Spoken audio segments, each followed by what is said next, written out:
kau, pewili mai le lua fitu ono whawha, lua fitu ono whawha, mo le Shine Dental, e ia inga whapitoa. Taraflava o David Tua le nei, olo e whaafonga mai pe le Radio Samoa, tasi lima I watolu a mo, Samoa I manuia lau whaafonga, ma lau whaasausaunga.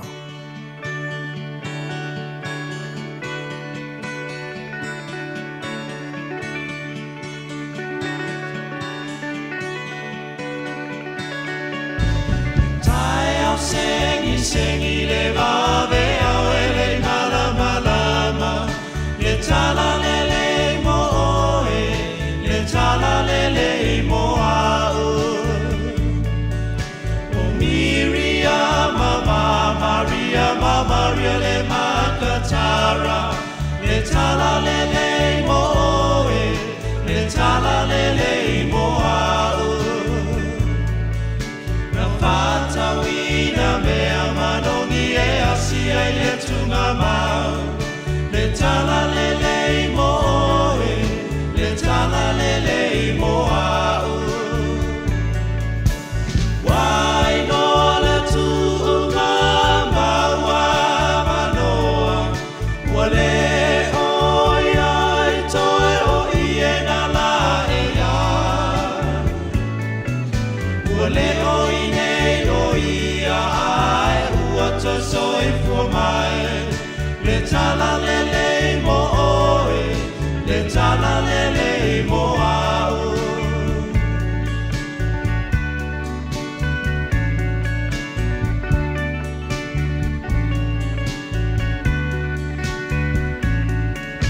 Walongo mai le tala ua toe soi fua Yesu le tala le file mu lomo mai angelu o ulu ai missionare na tala ina otina le tala le mo oe le tala le mo au wai no le tuna maua manoa wale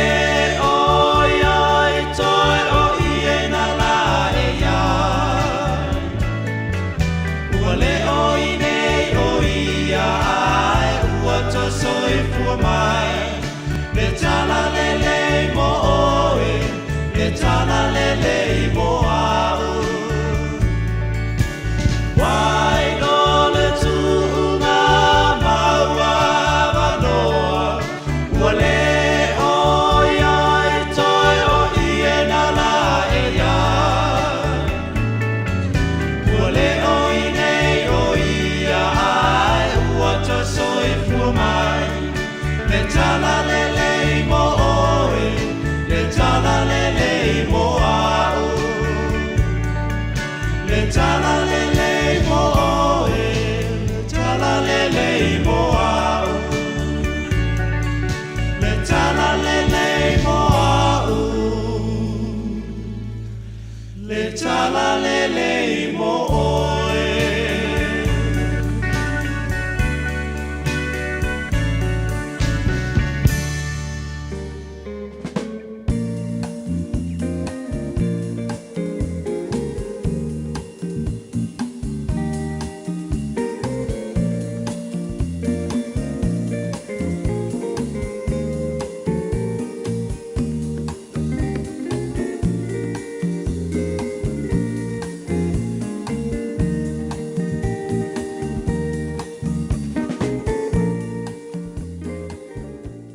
Ua na o le Radio Samoa se furulima iwa toru a mo e tautuaina o e ilaungangana fitu aso le vai aso.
ia le tangata lo ia te oelo na malosi o ala wai o lātou loto ia.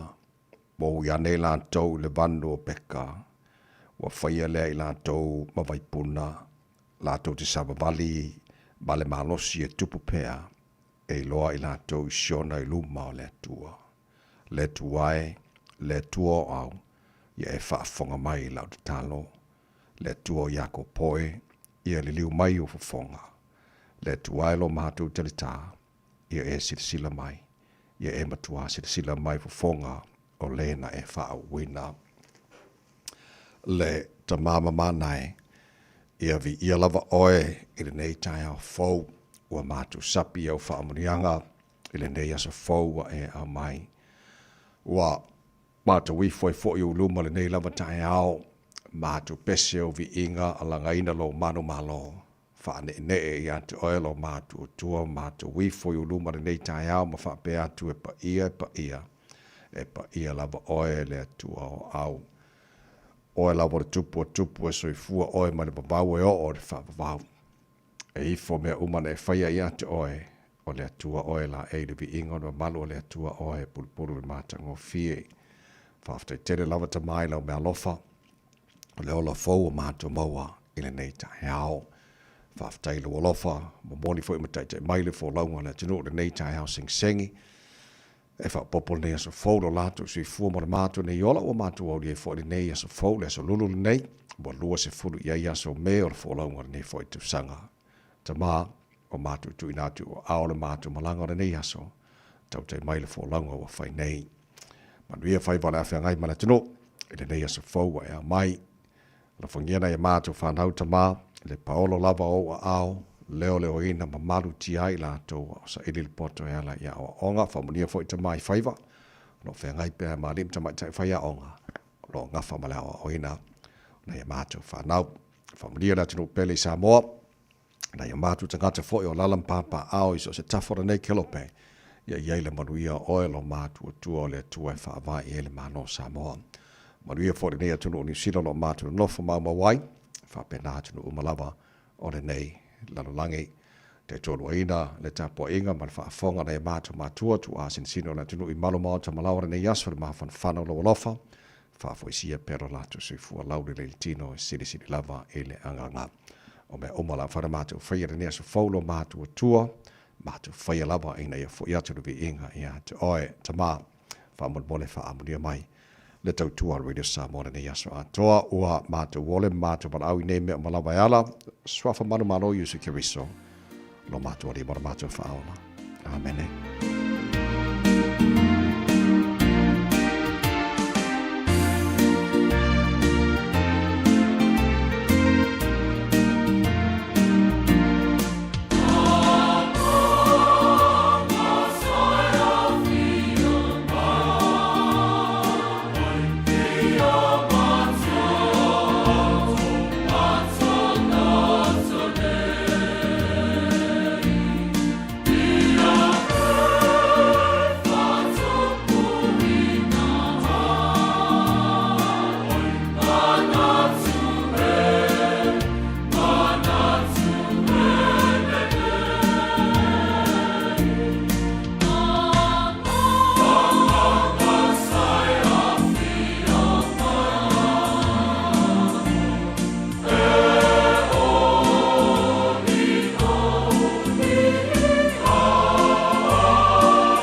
Saia fio mai o le biingo le tua langina la pese ale kadesia Metodisi mai Hastings. Le tautua mo on Radio Samoa ina mo tātou le tula e ono.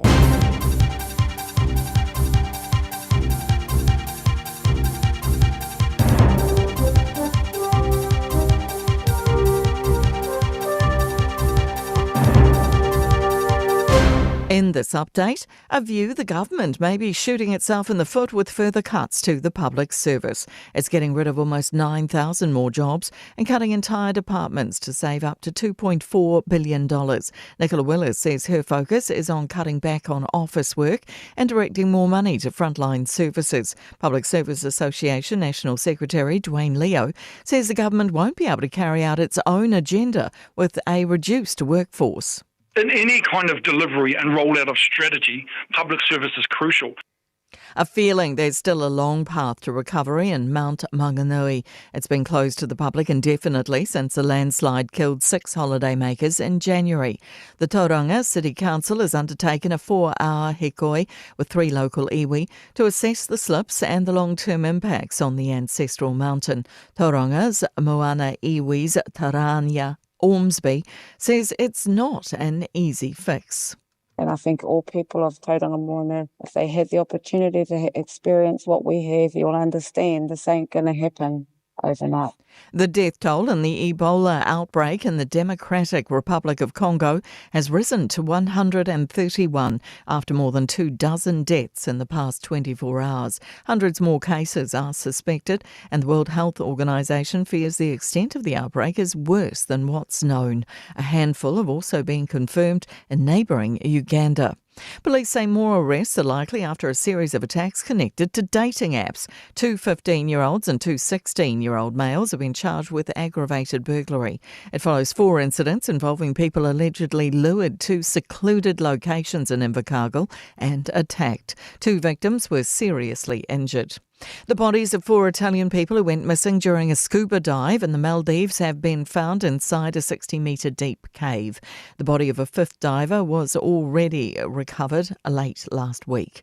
That's news. In sport, Carlos Alcaraz will miss Wimbledon as he continues recovering from the wrist problem, which also forced him to withdraw from the French Open. The 23-year-old Spaniard sustained the injury in the first round of the Barcelona Open last month and hasn't played since. Former assistant Enzo Maresca is set to replace Pep Guardiola as Manchester City football manager before next season. Guardiola is expected to leave the role after the final game of the Premier League against Aston Villa on Monday morning. The side meets Bournemouth from 6:30am today. A win's needed to keep their title chances alive. Zoe Hobbs has won the 100 metres and Tori Morby has claimed the javelin title at the Oceania Athletics Championships in Darwin. That's sport. I'm Jodie Gill. Ua na ole Radio Samoa se furulima iwa toru a mo e tautuaina o e ilaungangana fitua so le vai aso. O te whaatalofa mau whaafila i le avatele male whaaloalo Samoa le tino pele le paia male malo lau whaafonga ngara rei tai au sengi malo lava la sui fua maruia whaamalo fua le tino ia le folau o mai ese o tātu avelevi inga o le tātu tua le langi o lona alofa o tātu mawari nei aso o le aso nei o whaia le tua tātu te ori ma tātu fia iai parapatia le anga le lei o le tātu tapa o siri le langi e o la foi le maru lua le nei vai taimi le nei e tino ia manisha vahenga lau langi ia alofa lava le tātu o tua o le ua mole mai lo tu si fua maramatu malosi o tātu silfa ia manua o mala nei tai au e vi ia e pea lona lava swafa alofa mai lo tātu o tua tau tai tātu folau o nei fo iaso ma tātu folau le lao lona alofa o tātu ia nei fo iaso lulu o lua se furu ia iaso mea o tātu folau o le lua fe lua se fulu ma le ono si mai lau whaafonga le por kalamea maru o le tai au on Radio Samoa, le whionga ngan manan tasha vai luaf social mai insinio on Facebook, mari YouTube, Radio Samoa, sera tasi pate man whionga pesta au jolo sio man to ona nei tamai meni. Tau tuina se pai le tulas fulu e le tau. Nei malo se fomonia ngan manan nei tai au. Langi mama fo ilo sunga le o tavai vi ile li nei fo ia so fo. Fa talo fo ia Samoa le tunu pele. Mahalo le uso nei tai au. Ja, manga ia maru luar kai au le uso. La tunu la mai mo bala fa fo mai nei fo i tai au fo. Limo tele tulai ono. Ole, lui tau. Ole aso.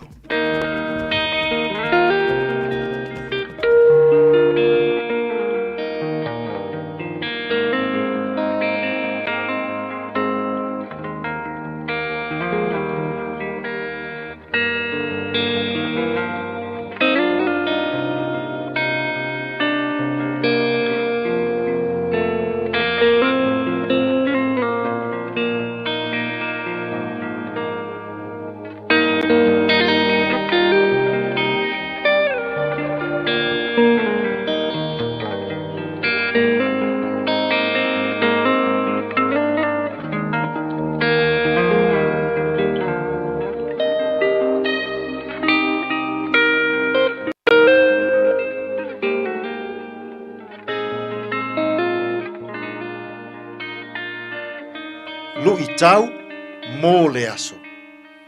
Ino sia ona o le fina ngalo o le atua. Hated in God's love. Ke nese mata upu e tolus fulu ma le fitu, a olona foi upu e luas fulu ma le valu. Ona o ane lea o tangata mitiana. O e whaatau oa. Ona lato sisi a e lea ma ave i a Iosefa ai le lua. Ma lato whaatau i a Iosefa i sa maeli i tupe lua fulu. Ona lato avatua lea o Iosefa i aiku pito. Ino sia ona ole fina ngalo o le atua. Hated in God's love. Ua manino i le vaenga lea o le tala. Le leanga o loto o uso Iosefa ia Iosefa. E mafua, ona o miti ale tama o Iosefa. Na faali mai iai le atua. I lona vala a wina. E fai ma faaola i lona ainga. Peitai, e le o manino, e le o silafia. E uso o Iosefa. O miti a Iosefa. O le fina ngalo pa ia, ma le fina ngalo mamana o le atua. Ua ino sia Iosefa. Ona o le fina ngalo pa ia o le atua. E fai o ia mafaaola. I lona ainga. I se aso o iluma. O le miti a le tama o Iosefa. O le fina ngalo pa ia lea o le atua. Mo Iakopo malana whaanau e toa se fulu ma le toa lua. E mua atu Iosefa i aiku pito. A ho'o i le taimi e fina ngalo ai le atua. Ona whaapea fo i lea, ona malanga atu Iakopo malona ainga. E no nofo mau i aiku pito. Waleanga loto o uso Iosefa ia Iosefa. Ona o miti. Ona o le fina ngalo o le atua. Fai le miti mua. Ua ifo uma fusi saito e se fulu maletasi. O uso ia o Iosefa.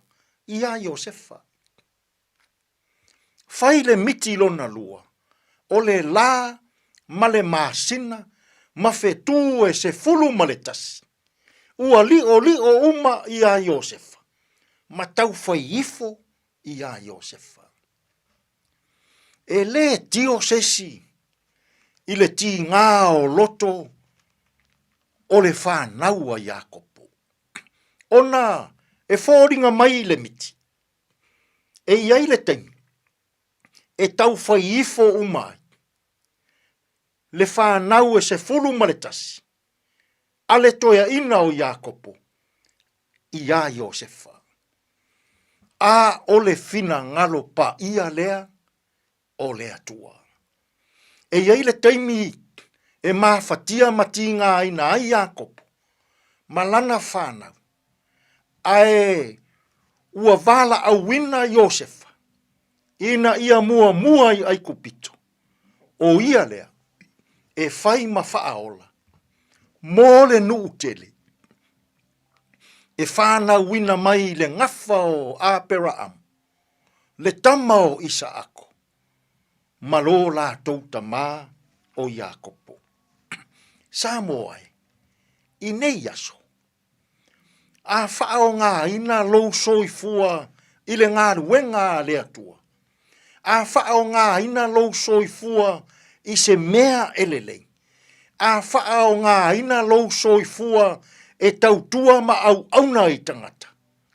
E ino sia lava oe. O le mea pito i matautia lea i nei aso. A whao ngā ina lo tātou wola. I mea elelei. Mo le manuia o tangata lautele. E ino sia i tātou. A o le tala i le tama o Iosefa. o le ino sia ina o ia, ona o le fina ngalo o le atua, na a mata mai i totonu o lona a inga. O ona lava uso, ua ino sia maanga leanga, ma fau leanga i a Iosefa. E le o i loa ina ele nei a inga, o le fina ngalo lea o le atua. Samo ai, e iai teimi le whao ngā ina o au tāleni, o louto mai, o louanga waa, i le fina ngalo pa ia o le atua, e ino sia lava oe e tangata. Peitai, o le tāua, o le vala awina o Iosefa, na langona ina i Iosefa, lona whaatau waa. Na langona ina i Iosefa, lona loto maua lalo. Na langona ina i Iosefa, o ia, o le tangata whaatau waa, ua whaao ngā ina e le atua, mō lona fina ngalo pa ia, e whaima whaola i lona a inga. Teletai, e lei loa ai e tangata, ua whaao ngā ina lou soifua, ua whaao ngā ina lo tatou wola, e le atua, i mea le lei, mo le manuia lau tele o tangata. A inosia oe, ona o le tautua ina o tangata, ona o le whainga o se mea le lei, ma naia si whale a onga a le tama o Iosefa, ia langona, lou loto maua lalo. Ia e langona, lou whaatau waa, ona ua whaao ngā ina oe, e lea tua i lona lava fina ngalo pa ia. Tātou te talo. Lea tua e inosia i mātou, pe a whaao ngā ina mō lou fina ngalo. Ai lava o lea awa onga lea, ua mātou maua mai lou walo pele o Yesu Keriso. Na inosia matuu la fua ina, ona o le ngā luenga whaaola mō tangata. Fe soasoa ni maia i a mātou fe au ma ngā luenga o le nei aso. E tonu malele iai mea uma. Lou lava suafa Yesu lo mātou walii ma lo mātou whaola. Ua mātou tatalo atua i nei. Amen.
Liu liu alo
te mawhaia ilo ufaata simai o te mawhaia ilo ufaata simai o te mawhaia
Lo finanga lo le pese mala pese Peace Chapel in o se fulma le valo te anele tu la e ono na minuto na fa solo fo taro musica su I faithful yo le tai au musica ai fa fia o ma fa siva o te ele ma li tai au fa mar se fo le te no le lo su tu te manga ro nei fo tai au fo to guata fitu le tai nei fa ava no mai so tami mo le tato proclame a reto o le ola te pena mai le su ya pasta la fa ko pa fa nam tato ma lo le tai au fa nganga o le watu nei va so tato o dia.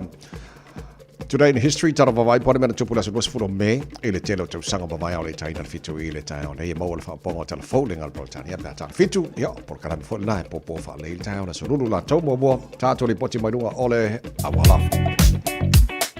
Talofa tawale lunga tato awala le taimile nei ole nai fato a matona feo lolo le traffic mo tato ai olo o kilia le lava na lava olo o flow le fo ile traffic le o yai fo isfa lava tau ta avale I lunga ole awala so av tawale tau tuana saunga le mo mai manuia te leo fainga malanga nei a matanga fo I ole nei ya so fo luis fo te ai leono. Talofa o to finga le tau tala ma eselo fia whanonga le breakfast le radio Samoa o te maa ona.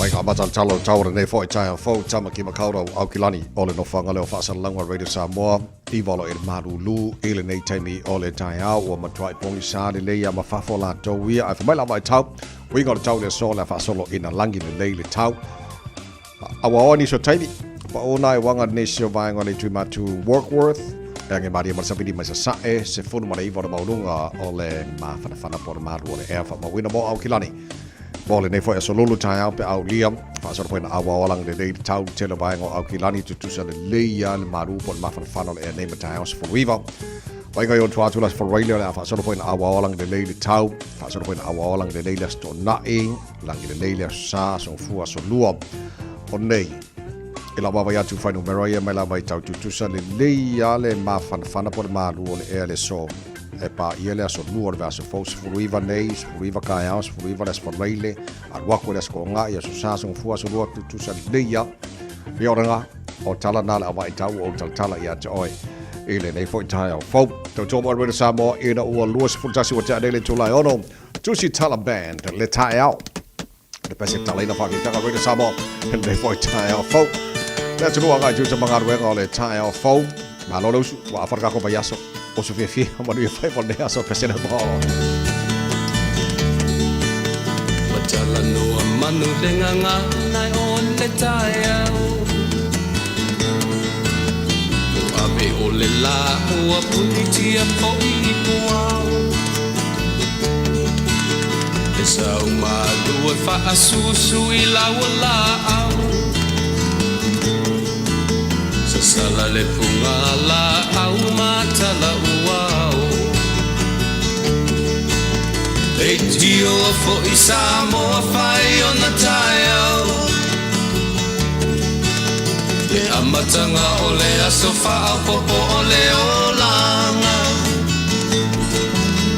e taio nai matani ufea ngai maleata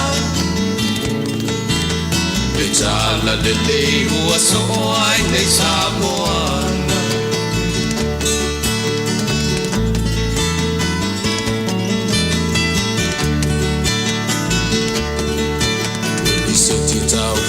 le sua malie o le vine ula ma paufonga o le lupe lunga o le moso oi pula le langa ali ua pua ina mai lona manongi e asoko ua foa ina ile Samoa moni e tio fo I Samoa fai ona taia le amatanga o le aso fa popo o le olanga le taia o nai matani ufea ngai maleata le tala le lei ua so ai nei Samoana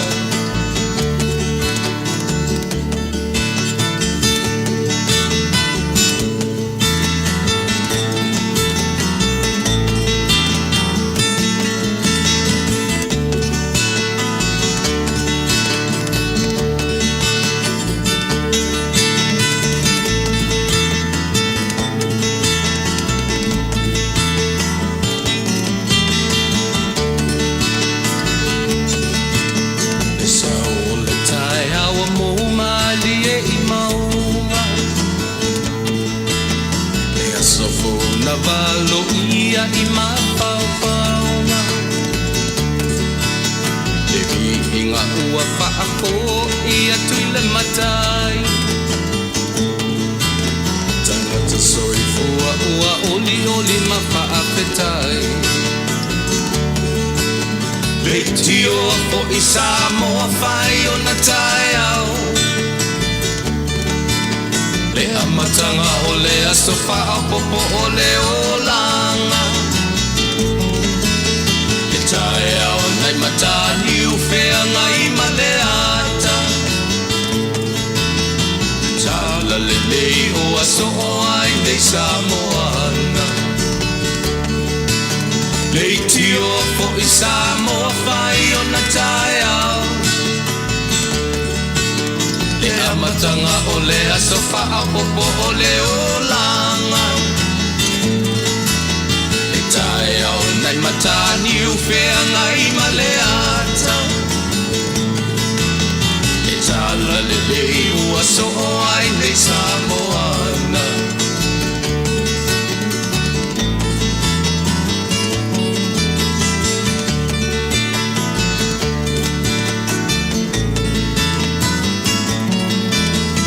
Hei, hei, ho, lua se fulu mole ono le wachale tulai ono le polo kalame manu le tai au ale Radio Samoa le nei fo i tai au fo malo lava fa tai to te le tapa anga le fa fele mai nei fo i tai au fo to filau su fa ese fia me spaya good morning sir alo fa to nei tai au fo se o baba ia to Rachel Sifa Point England Glenenis good morning malo lava su fo manuia ndisho fa fo mai Samoa tuna matamua ia lo alo fa mai nei on ainga o malawe nei New Zealand mai si vainga o malalangi ia la fa ka karipo a fe mo ko pesi umu o le mangwa o la ka o ko yo la fa la wasi o nga tai fale ia malolo sa i tuna matamua ia sa wa ka lo fa mi wa fa mo good morning malo si fu Pat Spencer good morning sir malo si fu Maria fa tai nei tai o fo to le fo si moti malo so o amba inga mel pone maru lu ko ol ka maru lu fo manto nei manga ya o mafang fanga wo o le o li manga su la ma fan fan ai de le maru si o si pio wo ya o mai oi ya maloa ya kazi mo sa me sa nge yaso bai hava si mon talia so fatasi la fa fonga mai o West Valley Utah a break up malola por si fo moril nei ya fo vai tino papa alo fatu fa tail fatasi mai tai ta alo malola por si fua o tau tai malo si fo moril nei fo tai o fo alo fa anga mai papakura o so de kalo fai si papa sa vili male good morning malo si fua marukau ya ka kopi ko umarngi lenesia malo si fua si me na suena ko ke ngar ka ko e kale si nei tai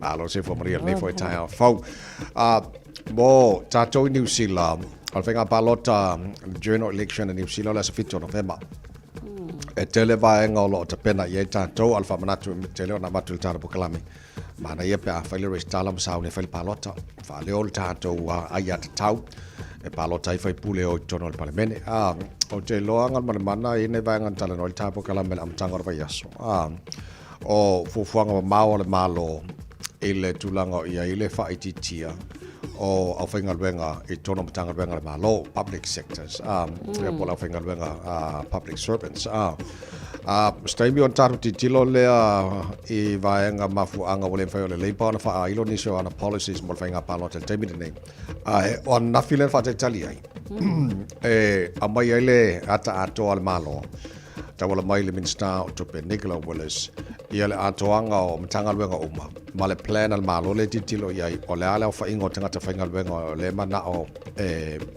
kipi ngana whaingo fie ia wha la tunga luenga I tono public government agencies ia wha pena fo I maltelo matanga luenga le whaino mai fo ia mo se fiola tino wow o te taltonu ia lava fo itu ele leiso o se vaenga lava fo ia mai malo ia itu ele ia fo itu e wha le ia ia mamatua le fo but o le tawa o le ua vavi fo I ona mai o le fo e pe a fuala ia I le isi tolu tau sanga o luma nai e au lava I le amaka kwa le valu afe fitserau e o ai na o le se fulu afe le au whai o ila tau fo ia po job losses o le ai ona o le fufuanga o le ua iai nei le mana onga o le malo ina ia whai titia mai se lava lai I le vaenga lea o le I le public service o lona winga o le mana onga le malo ia to atele ia matanga luenga ma whai ona whai titia ona o le tulango lo iai nei I le ko akele I o le au whainga luenga but o le anga I mai o le AI le o lo iai pe o ina o lo o tau whaata o le malo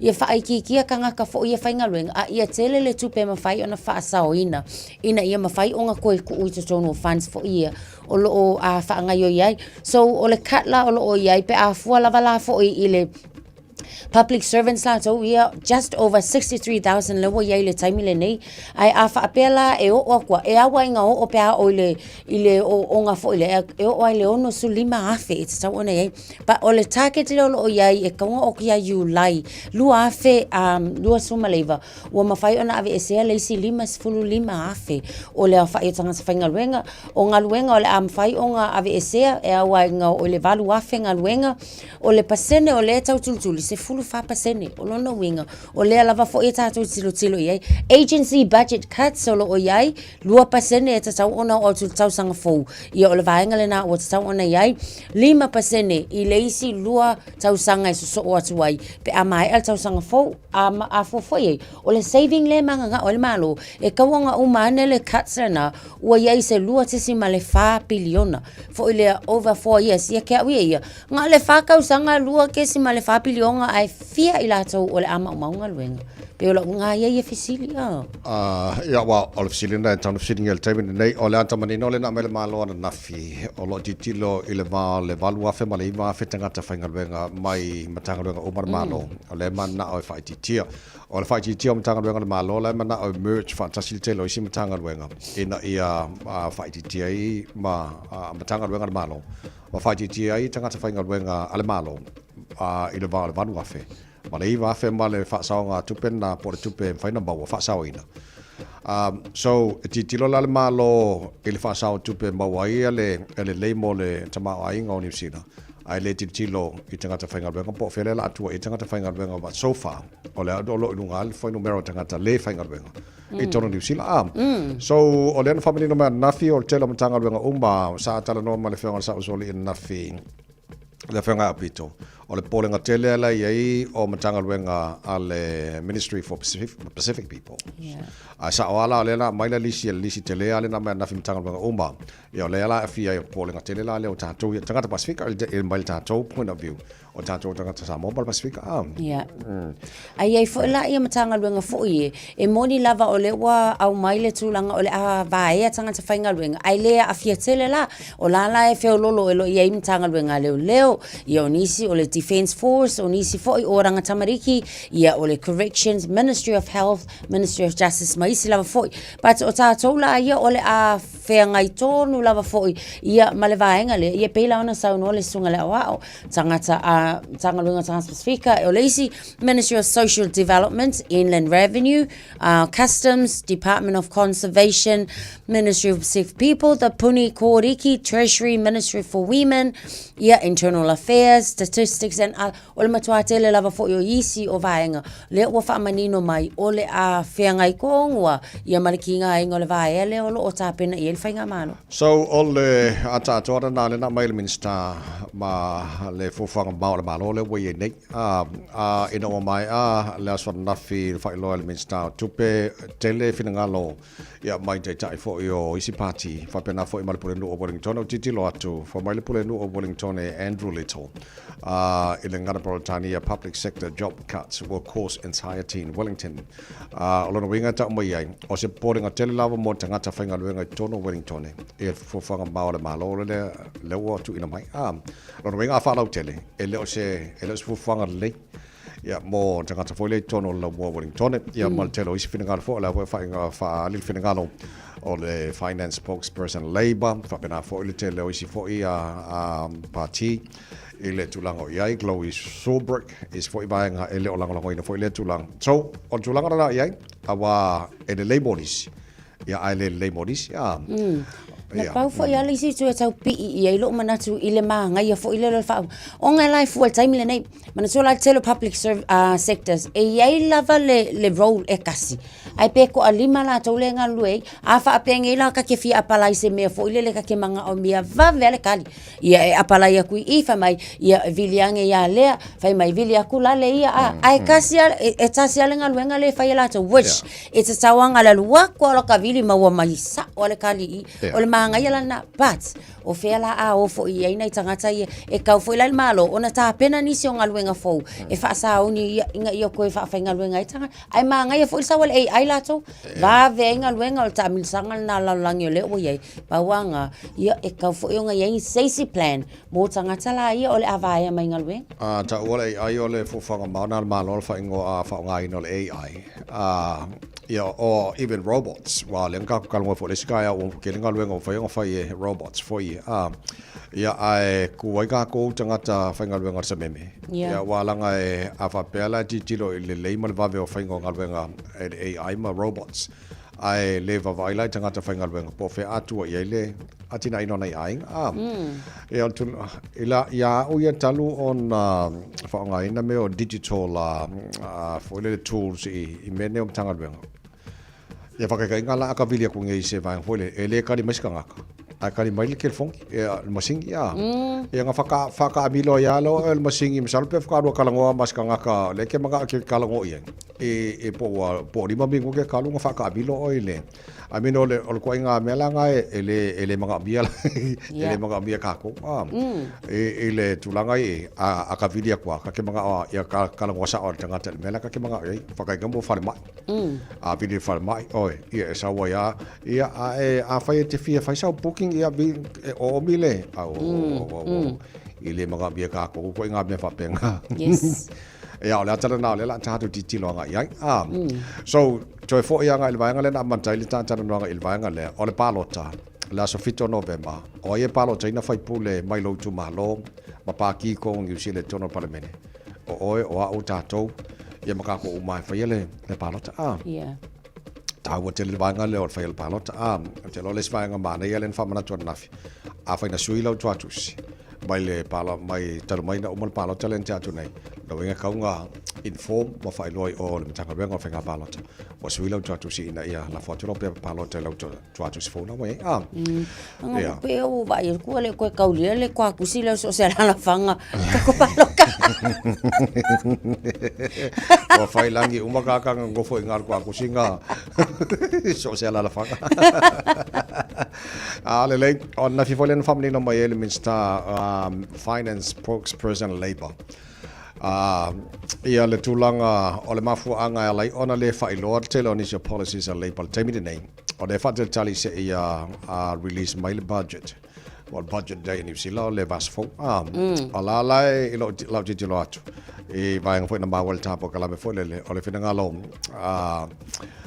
pesta for le Barbara Edmonds o yo le spokesperson finance spokesperson labor fatel tali se ti tilo po le atal malo le la mai ele tulango el bucket fa ngo fiela on a release mai ni so la to policies mo e fu ia fu foi mal palo tala le atunu fa nga palo o te tono le la wo la to tuli mata ia le tulanga fo ile o le taunu unga o le paloka ia ai mai se la e te tau lava fo na mai yo le lei au mai mo mua le ata faali fo ile pole ata o le kako kupe o iai i onga mawhaile ona vai funds ona o le fund nei future fund o le tala no iai le taimile nei e iai vaenga e whaato a mawhai ona mai o pe a mai a whainga palota so o le ala u au mai o le tulanga fo ile o le planning and transparency o lo iai le taimile nei yes e ka kaulava o ngai loa e tangata lau tele e fia le vaenga tupe o le alu i le vaenga pats e ka kau fo yunga le mua lava ia le fuafuanga whaataatia ia iai ni fautuanga official advisors fo ia e te tau ona ngā lulue pe o vaenga na o le tau tali iai le leipa la tau ia ina ia maukingoa awa le vave amai ai ke o umangel paloka e si lava fo ile tulanga o lo iai so ia te au ia e le leia i tu uma but o le rationale po le mafua anga lava ia ke o la ia o ke ioela Tatia se I maukingo le leiwa wai pe o le mafuanga le na o le o whaalawi lo mai foi.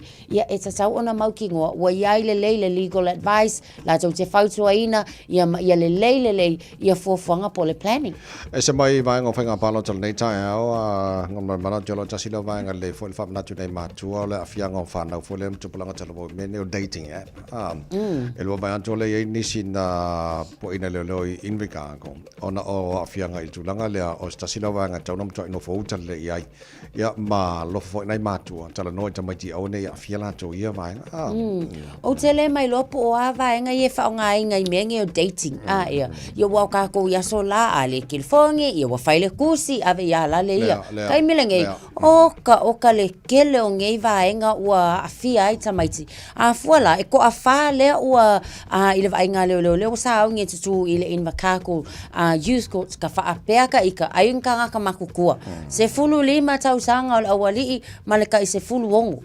o le makua ila ai ki pata o le whaonganga la o app nei o ngā kakai ai le o tangata ia o lātou fo ile a whaatala noa o ngā kakai le i vaenga manofuanga o le mea lau atula i mai o ia lātou whaaho o ngā lima i tangata nei ese o leisi fo i o whaafitauli whaalaven tula i laso valu o me ia o leisi o laso se fulo me makua ki ngā inga leanga ngai vaenga ia ngā whasela wali ia leanga o kakai fo ile le i so o le fautuanga fo ila mo tātou tau tuana tupulanga tala vou a whape maua marika kopul kalame au ale se e kia o le app le na ia mauti noa le lei o e lou saunga le mu ai ke le ialu se mea o lau whai maisi se ke sa valvale kui ai ai sa le so nei vanga nai le famna fo e nei matua tatal no tamaiti fa tatal no tamaiti ma fautua i fana o nei a fiala to ia vanga fo le fa ai no me o dating app fo le a fiel telo ai tu plaka tala fo Joyce fulu iwa minuto lo tor tale o le tula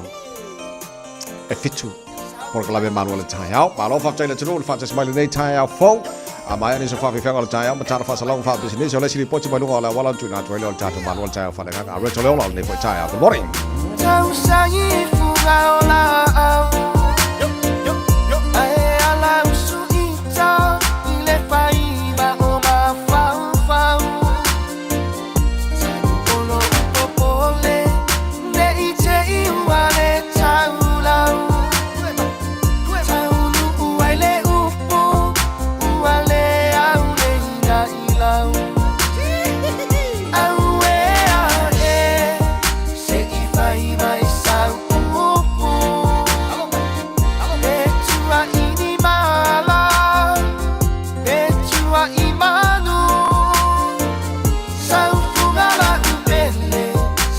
Sinai pubai malu se inuane ai tama ole nu sipa makinye samo ia e ile teine betua inia o pusata fai male au angelu ilunga ai popole no nocho ona inana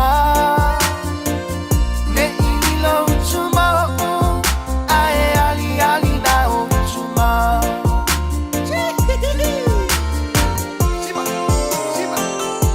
sipa mai que sapo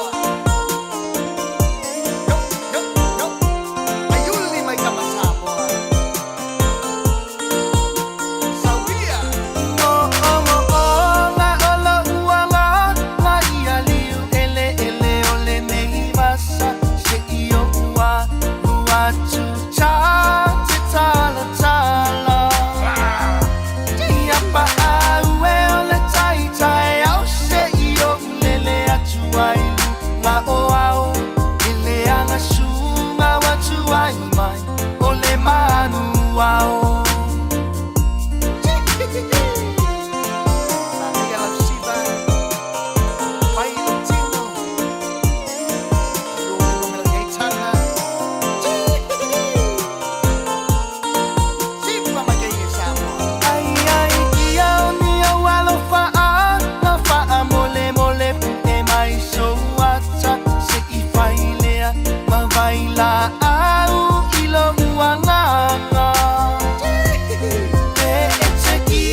Petua ini mala Petua imanu Sau fungala upele Sau masinai pubai malu Se inu ane ai Sama olenu Radio Samoa, Tasilima Ivatolu Amo. Our team is made up of many Pacific cultures, with hundreds of others just like you, to support thousands of Pacific Islands, so future generations can thrive. Join a team you can count on. Search Navy, Army, or Air Force careers. O e sila fia me e whaatino e mawhaiona e umia i so fale motu le lumanai. A whai fo i so fale motu, o e sila fia mawhaiona whaatino ni isi o fuafuanga e whaongaire equity o lo fale. A wane e misiere por kalame o le malu i fale, ia fiafi o soruru taitasi le se fulu e te aile whaa. O le a e sila fia ai au wala e mawhaiona e umia se fale motu le lumanai, ma au wala e whaongaire equity o lo fale motu, e whaata wai se isi o fale, le por kalame o le malu i fale, ia fiafi o soruru vai aso taitasi, se fulu e te aile whaa. Sunga o whenga whakao elo ka wale fōu maunga Max Ila. Senga o ka amilo e o kilangi. Mo koe fōi mai lawa i o Tara i le Tire World and Auto Limited. Lea ma o aiso skoi ngā meg ma pau ka wale. A ole me Pico City. E ngā le lua lima ka alalwa ia so le kokongi. Le Tire World and Auto Limited e te moa i ta wale ma pau tau ngō fia ia New Zealand antoa. Mo fōi se ti mag wheels mo so se tu ai ngā ta wale ma le telo isi au unanga. Warren Up Fitness i le na o le se fulu tala pia i wha i lo i eina e wha afafonga le Radio Samoa i nei wha abitoa. Talia wins quotes, cue cards, maisi. Walang lo le Tire World and Auto Limited i le lua fitu tasi tolu o mo pau ta avale. Po le lua fitu wha tolu lua o mo le fale inisinia. Oso. Son, fe o kausinga iau makari i la manga iau lau ka vale fou. La voi a un show so. Bag. O le Enterprise Motor Group man ka. Wa uso ia kai awangi. Lei yang whakamoe lau whainga duenga. Ai o akure a fia wa show lau ka mai lunga lau ala. Pa o ma koe ngā ka vale. Piki apu SUV, van. So koe ngā ka vale ha. O feet faltava. O le lima ongo fiku Great South Road man kau. Pe vile le over se lau lima o dua kodwha. Enterprise Motor Group man kau. Sa ili, fili, ma ave loa lau ta vale. Radio Samoa. Taslima iwa tolu. Amo. After vale feo lolo lungon sato o wala si vangana le vangle Highbrook Drive o mai tau watu on the Southern Motorway interchange faisi PC mai sala ngai le kako off ramp le nai Highbrook Drive ia malelinka nga ia to Mount Wellington Highway fa pena fo I ile nga ia naile na East Tamaki and Princess Street on State Highway Louisville southbound anga I vangale anga ia to ina Suriri o lo mai ta watu faisi piso wiri e mai sela tato interchange for in State Highway Louisville male State Highway 1 baenga na Cavendish Drive Puinui Road and Massive Road links o lo mai ta watu na baenga na faisi piso time le nei slow down tato Hill Road for ile anga yatu le na fo ilunga o fitaula ingo awala na ile State Highway 1 I nei manurewa pauna na vaenga o mai tawa tu time le ole o faisi feo lolo mai ya o isa vaenga ngai okay ka ko lunga awala leis fala vela vitau ta avale tau tu na sa ngole muto sulua minuto el fitsu ta lofa lava o le si ufofonga le nei o Samoa le Radio Samoa Bread of life sent down from glory. Many things you were on earth, a holy king, a carpenter. But you are the living word, say it now. Come on. Ia, fatalo fatia te oisa mo ni fo yaso.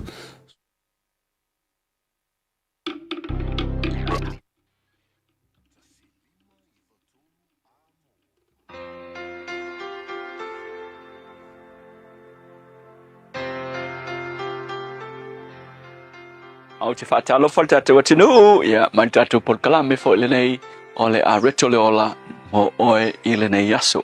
O le roma fitu alfa upo e sifululua, e whapea, o le nei fo I e pa ia lava le tūla fono, ma le polo inga e pa ia, e tonu ma ua le lei. A le upula mo o le aso le nei, e kau ese fo ile tatu a reto le nei tā ua tele, whapea, o le tūla fono, ma le alofa tū noa. The law versus grace. Ole fitawinga le tula fono ma le lofa tuno ole se singa vaenga nei. Ina me mo moa e lo le tula fono na au mai le tua e pa ia ma miotonu. O kalanga Paulo o tula fongo le lei ma atotoa e pa ia. Al fala velave e te tauna e lo me tau le nei. O fala velave ele mafai ele tula fono pa ia le nei ma miotonu ona whaapa ia ina oe ele mafai foi le tula fono ona ta ua oe o le tangata mi tonu pe au mai le mi tonu ia te tatou paule mea le tula fono e fai ole fasino mai ia te oe po le tau mai ia te oe ole mea te tau na fai ma le mea le te tau nga e fai.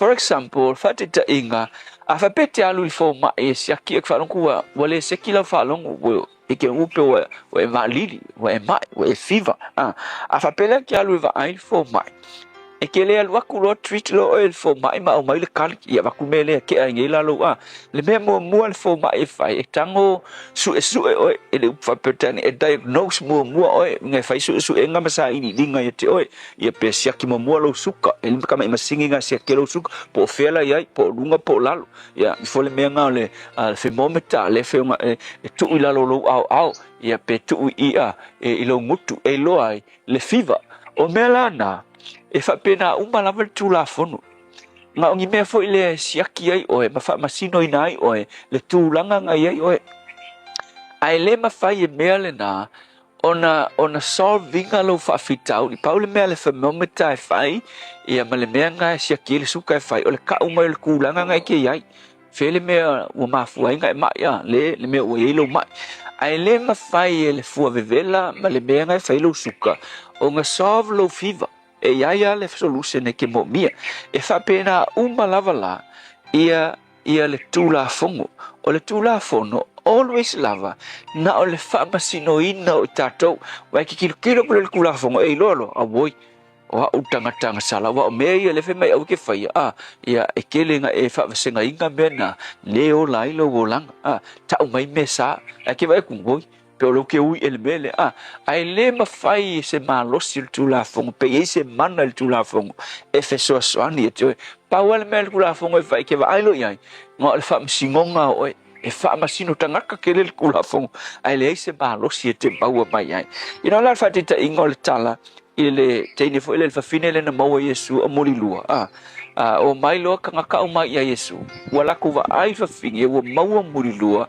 o le tu la fongo ka ka nga fasioki o mai lo a mai ia Yesu wa tam ka ai mai lo Yesu ma ko mau finge o mori lua e tosa ma le ku la fongo fa msingo inga o ia o le unga o le oki ke lo la Yesu ele fa pe nga fa le nga inga Yesu tu la fongo na makalia Yesu mako fe mai Yesu okay ngai usa ese skale Yesu okay ngai sao ai power fa tuanga a fai e ai se o ko ele ai se anga sala ya kongi mo la nga ma kangolo Yesu wa o fa sinonga le nga kula fongo ngai fing ai kangolo Yesu ni wa ele tu la fongo fa sinonga fa sanga le kula fongo ya te la to kula fongo la le anga sala ilela e a Yesu lunga sa pungo ilan wale ai masesi ai sia awa foi wale se so la ko e le se malosi e mangu malo tu la fongo e va ai fo la ko inga waki mai le tu la fongo ya ke la ko su le loko i fo la tu lo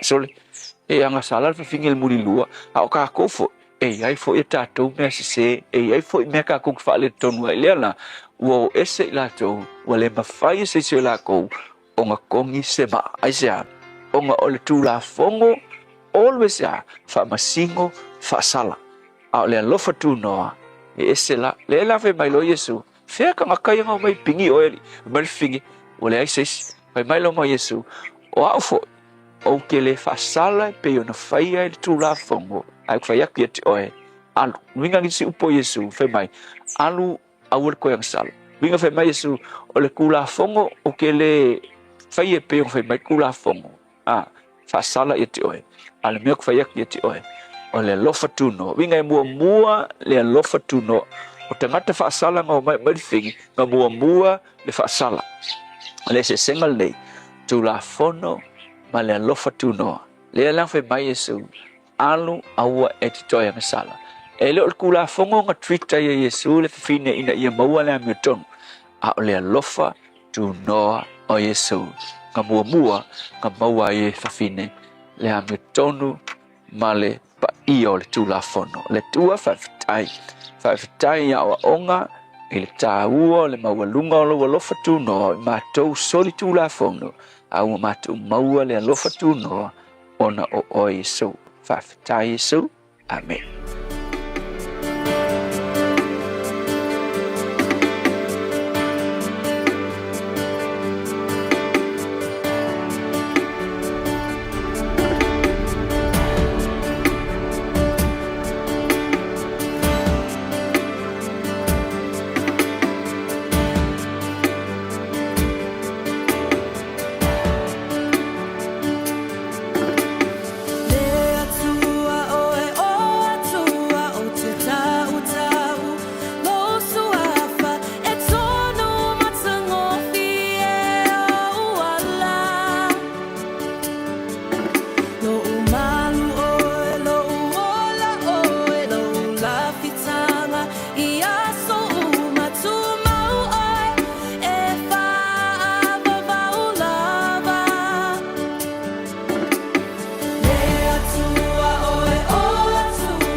Hallelujah, worship team, mal bese o te bese in o toi minuto lo tōra tā leo le tulai fitu la so lua se fulu o me o ane mena tupura nei aso e tau sanga, bye-bye. So sangata si iwa tolu wha o leo lua I taimi lea na wha atuina ai le Jockey Hockey Club I totonu o South Carolina. Tau sangata si iwa valu tolu tula I mai se pese na tu sia fo I se tasu te mai tai whaingoa ina every breath you take numera tasi I le lalolangi. Tasi iwa fitu iwa o le taimi mua mua lea na mawhai an suvai ai se tasi fo I tangata whai musika I totonu o le o Lucia po le USSR na iai tau sango mawai le ua whaingoa ina ia Russia I le taimile nei le sunga le na ia Elton John I le tasi iwa fitu iwa I se nawa inge mena tukule nei aso tau sanga ua mawai. Talo falava o a ola pi Marina, mau belo li tio, I le Radio Samoa tasi lima iwa tolu amo. It's easy for life admin to slip down the list. So, we're politely interrupting this show to remind you that winter immunisations, including flu, are available now. Let's get them sorted at bookmyvaccine.nz or ask your healthcare provider. Oso. Sure, fe o kausinga iau makari I la manga iau lau ka vali fou. La we amu so. Bag. On Enterprise Motor Group man ka. Wa uso yai kaya wangi. Lei yang whakamoe dau whainga duinga. Ai o akure a fia wa show lau ka mai lunga lau ala. Pa wa ma koinga ka vale. Piki apu SUV, van. So koinga ka vale ha. O fe foi cover. O le lima ongo fiku Great South Road man kau. Pe vile le over se lau lima o dua korfa. Enterprise Motor Group Manukau. Sa ili, fili, ma ave loa lau taavali. Tātou whaamanatu le vai aso o le ngangana Samoa I le Air Veni Pacific. Whaatauso la e au lele lava. Matango fie la e lei ese. Whaapea o la tautau. I to tono le tātou whale o loa o le Air Veni Pacific. Te tala I le asunga fuanga I le asa whareile. Mai le se furu I le tai au anga I le ono I le afiafi. Asu to anai I le se furu I tai au anga I le wha I le afiafi. Le Air Veni Pacific. I le Auckland Airport Shopping Centre, wafsanga I tonu lava malifale ainga o le KFC, lata ana I le warehouse, tuatu C1, John Gota Drive, Mangele. Hey!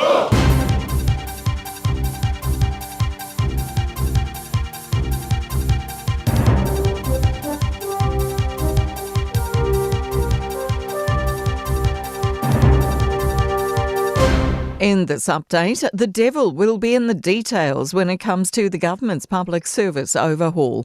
Nicola Willis has announced almost 9,000 roles will be cut and entire departments will be dissolved. Otago University Honorary Fellow Michael Swanson says there are serious questions about how AI is being increasingly used in the public sector. Which roles are going to be replaced by AI, and to what degree is AI going to be accessing certain levels of data and information that might make some people uncomfortable?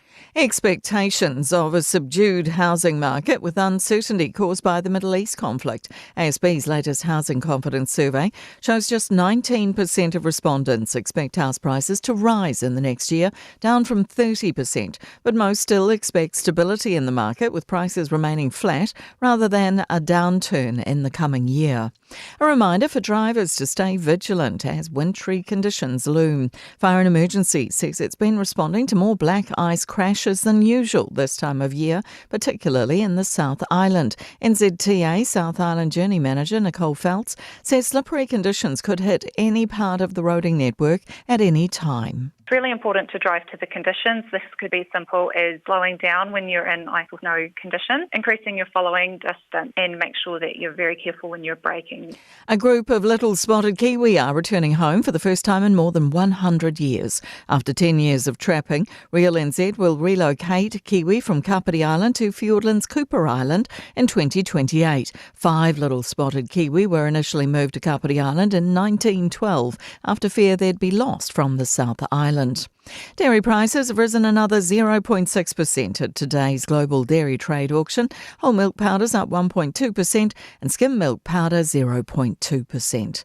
That's news. In sport, an extraordinary turn of events in English football. Southampton have been expelled from Monday morning's Championship playoff decider after being found guilty of spying on the training sessions of 3 teams, including semi-final opponents Middlesbrough. The Independent Disciplinary Commission also handed them a 4-point deduction to start next season. Middlesbrough have been reinstated and are set to face Hull at Wembley in what is often regarded as the richest match in football. The winner earns promotion to the Premier League. Tennis player Carlos Alcaraz will miss Wimbledon as he continues recovering from his wrist problem. And Zoe Hobbs has won the 100 metres at the Oceania Athletics Championships, clocking 11 seconds flat. That's sport. I'm Jodie Gill. Ua na ole Radio Samoa se furulima iwa toru a mo e tautuaina o e ilaungangana fitu aso le vai aso. Avtavale faisi pisi na isio vaenga o lungo tato o wala e maise la vai le vaenga le tato Northern Motorway na city bound lo faisi mamafa maile anga e maile na Constellation Drive faso solo for Tristram Avenue Sunny Nook mai tawatu North Coast Road Oneva Road and Eastman Road le taimi le nei ye fa pena fo ila le anga ia tu lava i lungo tato au wala lau papa lungo tato State Highways full Maleono city bound lo faisi pisi mai Lincoln Road fa pena fo mai tawatu te Attitude Road, Great North Road, Western Springs and Point Chevalia vaenga ia wa amata ona bisi ia maleanga ia tu i le taulanga i le taimi le nei.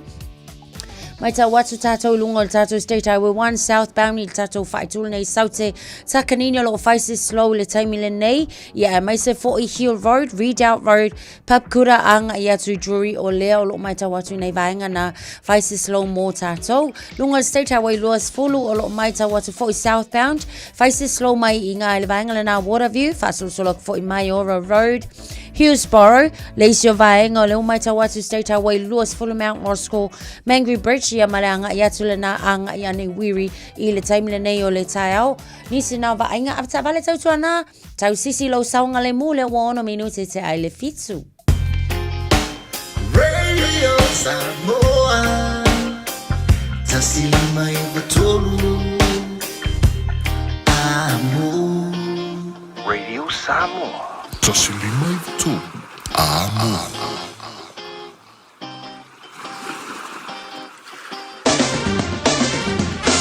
Alo lava se fo manuia le tino fa tail tele mai le tua e maota fa pena fo tono ta vale tono fa le fainga wenga lungo ta Facebook mari YouTube ro Samoa fa pena fo le FM 106.1 Samoa fainga la tamare nei tala le taupa va tu awa mai tau Samoa fa amon mai tau Samoa nei va ngora ta wa tele valu Samoa lua se fulu lo ele ma fa fana le Samoa nei va ngora ta ya winga fa mo wino le tau Samoa fa soron langi de nei le tau awa oni so taimi se ngara fo ni so va ngora Samoa pa o timu Tolu se fulu degrees Celsius al modu ngal ve vela le Samoa le solo su failo na mawalalo. Taru tala mai Samoa pe tala valu na minute on taru tala no foi le Samoa su el tanto radio Samoa pia. Ya fala telefone tele ni se melo tu Samoa nga tono neva yaso. Ya mai foi le tulanga lata mai o ba inga la vai tau Samoa a fa mamonga online pe ona tu na tu tala pakala ne foi temi le tai hao. Mata lo fa tuai pa nga uma la val tala pakala me America Samoa fa pena foi Samoa.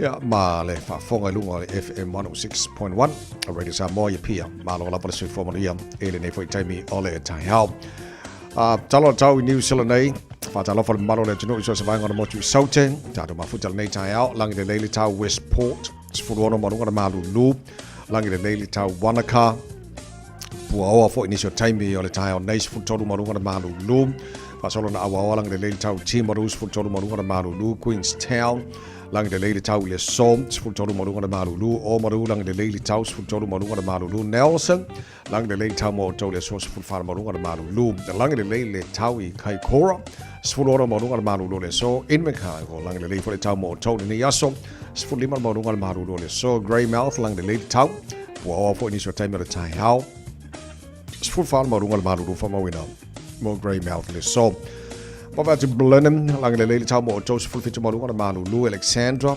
po le taiao, lang le lei. Awa fo ni so taimi. Sfulu mo ngona malulu Dunedin. Fasolon lang de lele tau po ofo ni so timing ole tai au sful fal malu ole malu lu mane ayo kana stete malu la bro se fu man wia awa lang de lele tau mo to le so sful fal malu ole malu lu fa mawina mo ne fa solo do se mal tau le motu ma tu ol pi jola lungo New Zealand motu ma tu kai tai lang de lele tau so lu sful malu ole ma fa fana fa mawina mo ne fa yaso fa talo fa malu le no. So sa painga la boa boarding tote lo tata ma futa nei tai good morning. Fa solo na awa tau le so. Sfut fala mo lunga maru lo fa mawina mo boarding tote nei fo yaso. Fanga rei awa tau pa utimoni so temi sfuru iva mo lunga maru ole. Fa solo ina langi de nei tau awa ni so temi tau ranga. Sfut fitu mo lunga maru lu tau po langi de nei tau mo to. Fa si maru lu kilo le sfut toru. Lona mo lunga roto rua langi de nei tau de nei yaso sfuru lima mo lunga maru lu le so. Palmerston North lang de lei for the tau de nei yasos fulono malunga de malulu New Plymouth lang de lei taus fulono le malulu lona malunga Napier lang de lei taus for fitu malunga de malulu Masterton lang de lei taus for fitu malunga de malulu Leben lang de lei for the tau mo to awani so times fulono malunga na malulu fa mawina mo Leben ele so lang de lei tau Hastings fulono malunga de malulu de for yaso lang de lei Gisborne for fitu malunga de malulu kiri do Hamilton malo se for manuia Puol tau lang de lele tau le aso atoa sfo fitu malunga nal maru fa mawina mo kiri do ele so no fanga fa salonga radio sa molo pong sa pe fa fo le malama mai wo te al fitu I aukilani nei I valo ele malu nei time tau winga le tau fa mawina mo aukilani tu mo na langi le lele tau se pangani so vaenga ole tu matu I Workworth pa wai nai wanga mama Sfulu iwa mo lunga na malu le fa mawina mo aukilani mo le onga tono vai so tatu yai tai au pe audiam pasaro na awa fo ilang de lele tau tu salei le ma fan fanor e nei mata as sfulu iwa lona mo lunga pasaro na awa lang de lele for really malas to na imala sama so fu malas lua ola vai yaso oluma na yato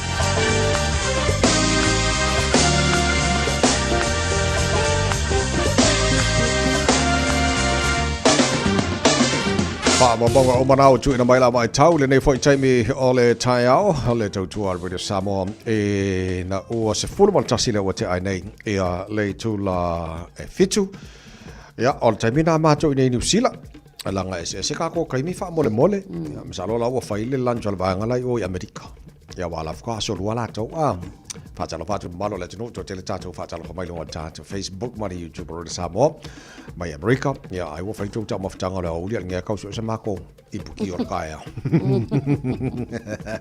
na lo se fa mo hel nei foi tai fo fai pa wa ya ko polo ti la tu of city me pola le website le radio Samoa mo fa mo ngas fa na fai pa wa malo se fo so o ngai fenga ku mai lungal ka ko ba nga na le a Facebook na so tai mai so fa nga Facebook na lo ti la tu lo so mai fo lo fa mo nga lungal email so mga ko mai lungal Facebook ngai fa ya fa mo mole le afol fitu tara fa mo nga fa na nei fo tai au o ki lo ku wa pe al va so fo le state of origin Pero que va le piki el faya onga al mako au le lunga Queensland Maroons.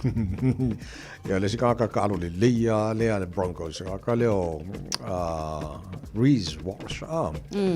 O fa pasila el faya onga le piki. Le piki el kamale. Ya ku ile kamang yusila le ke le pong le sa fullback. Ya mai fo wale look for ka ko o levang ka penga ye choices al mako au le Queensland Maroons molta lo ka se fo bagay ya na wale ka ma world cup ka le o le pikinga la le merkasinga ya le o piki le si kamba le lei ke fo se le lei ke kamba ye so le fullback kamba ko fullback am ko ale ya ya o fa pasila le kamba ko iris kamba Siringela ele fa funga le wo makoi mawalulunga fo ye expectations a coaches la toma fa ya onga ile nei vai tau ya wa fo ye e valuta alonga sa ka alo iskamale le wa le toi pikele aule nei ya ai a ku ulai records fo ye le fa ya onga la vai ya na fa maunga pa mai pe amale lima ile ongo records le tamale na fa tuina so e ye la fo la ma fo anga e ala ai ona yai kai pe un bainga funga le o anga me se nga fai ko kongo le ka alonga ya wani tulanga le tau fo ile ma o se kulanga fo ia ka la ka lo ngai a ele manga mi ale kelo messe ia atono ese la fo ia ai fo ia ata tol au makamaka ia mafaya o nga fo o lai o lo o makwa i mayo io le matsoa le vai fa ia o nga filfili o tamata a sa ia so o le tala mo bon state of origin o le dua felos mo le ono le so fitu o le masina nei o o me lo luego va se fo yes se ka fe so le maka fo ka penga fo ia kama ka alo ia ai ngi va ko isi wa piola ka po ia le kele inga ve se ka lo so mo le ko sa mo pe o fa de ko fo ka alo kama ya se o nga va ya so me ka ko ofu maroon se le support ka lo ia kula out blues ia o va tu la sana na file pe ia for nga mai ka fi nga ula kikile sui palmia ia por the child actors David Seymour maleng male fonga fetala il monta ya o lo inga se fial fonga fetala il monta e le fai pule ole uskaia wale ya se silunga korkula fonga ko ngol palmen ya melanga ku fai ngale perché sui palmia perché mi ska le fo ya kula fonga e ya la ya tsawa fai pule uma fo e sauno ai tsono palmen mal mot fono ai a o lo la inga sopo ia le vai ngale na ia o le twa oi ona tula mai le tula onga ole sa fai fetalia inga a leisi foi minista a nga ile mauta ia ai pizza o le la pe o sanga fa awila ve foi le nga lua ku il tala no hanga le ia ona ia fai ile se la fonga foi le a nga ile fonga fetalai ia ole tula na nga fa kula ia pe lau kau fa solo muli e ka ko sui le sui palmian nafi but ole tu ai le ia ole fa tonu nga lava foi mai le fonga ole mauta ia e usika ia la ka nga kauma wa le uska ia lola yo longa winga foila o tele ni si o tulanga e o le a o foi ai pat e manga ia lava foi o le lava o alo ia pe tu la fono el mot le failo la tonu nei tai o le failo fa tau mai se meet mo lau ku kara nei aso ai vaeng o le titi lo atu o ko recall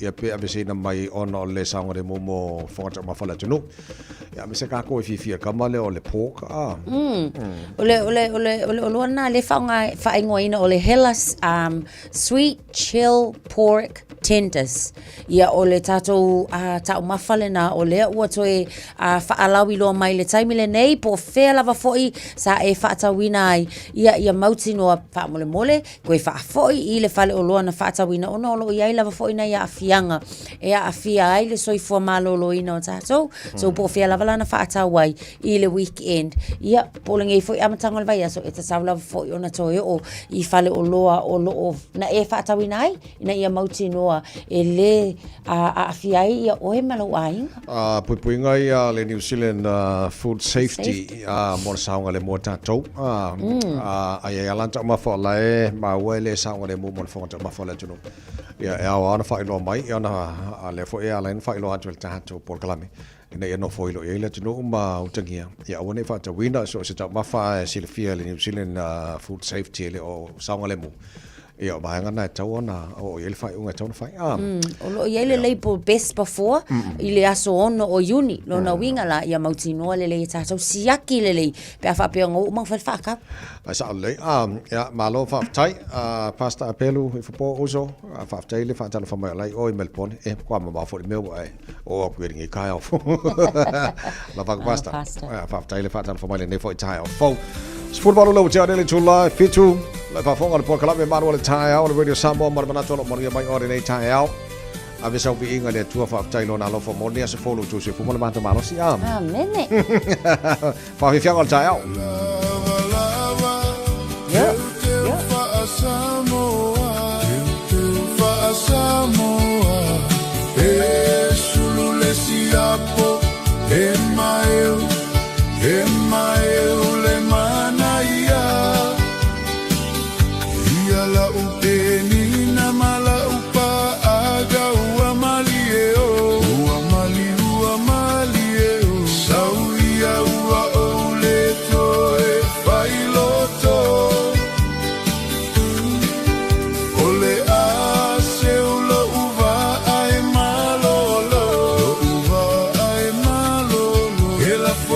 le taula I whanua ua le vale po.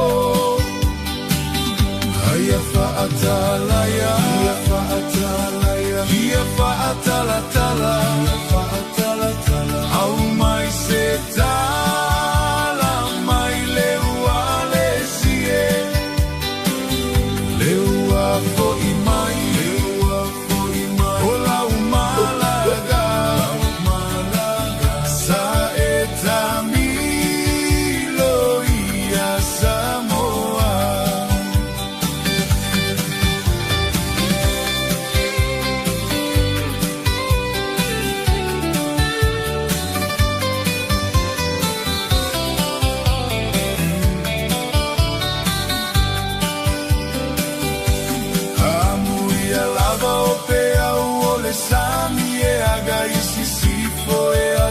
Sasai ai le ilo amailo utino amate malo fatu e momo le ulai au amiwa te ofo ane amale pesio tasa masio taso aya faatalaya Fa'atalatala, fa'atalatala. Au mai se tala, mai leua le sie. Leua foi mai, leua foi mai. O lau malaga, sa e tamilo ia Samoa. Aia fa'atalaya, ia fa'atalatala, ia fa'atalatala. Au mai se tala, mai leua le sie. Leua foi mai, leua foi mai. O lau malaga, sa e tamilo ia Samoa.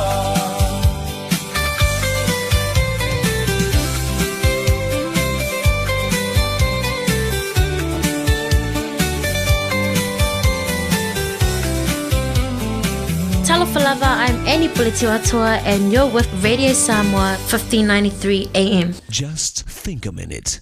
It could change everything.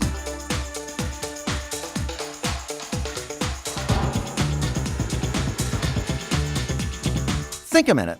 You know there's a secret to a successful business? It's doing the right things, not just doing things right. In fact, even if you don't own a business, these right things and principles will also work in your personal life. Rule number 1 is actually a well-known phrase in business. Find a need and fill it. You find success and happiness as you help others find it, by meeting their needs.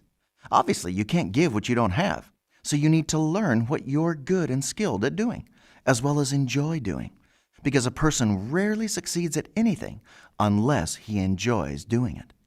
Henry Ford became successful because he developed a car that was affordable for everyday people, not just the rich. Ford understood that if a need persists, the answer exists. And the more people whose needs that business serves, the more successful it becomes. You may own a local business which serves your community's needs with quality products and services.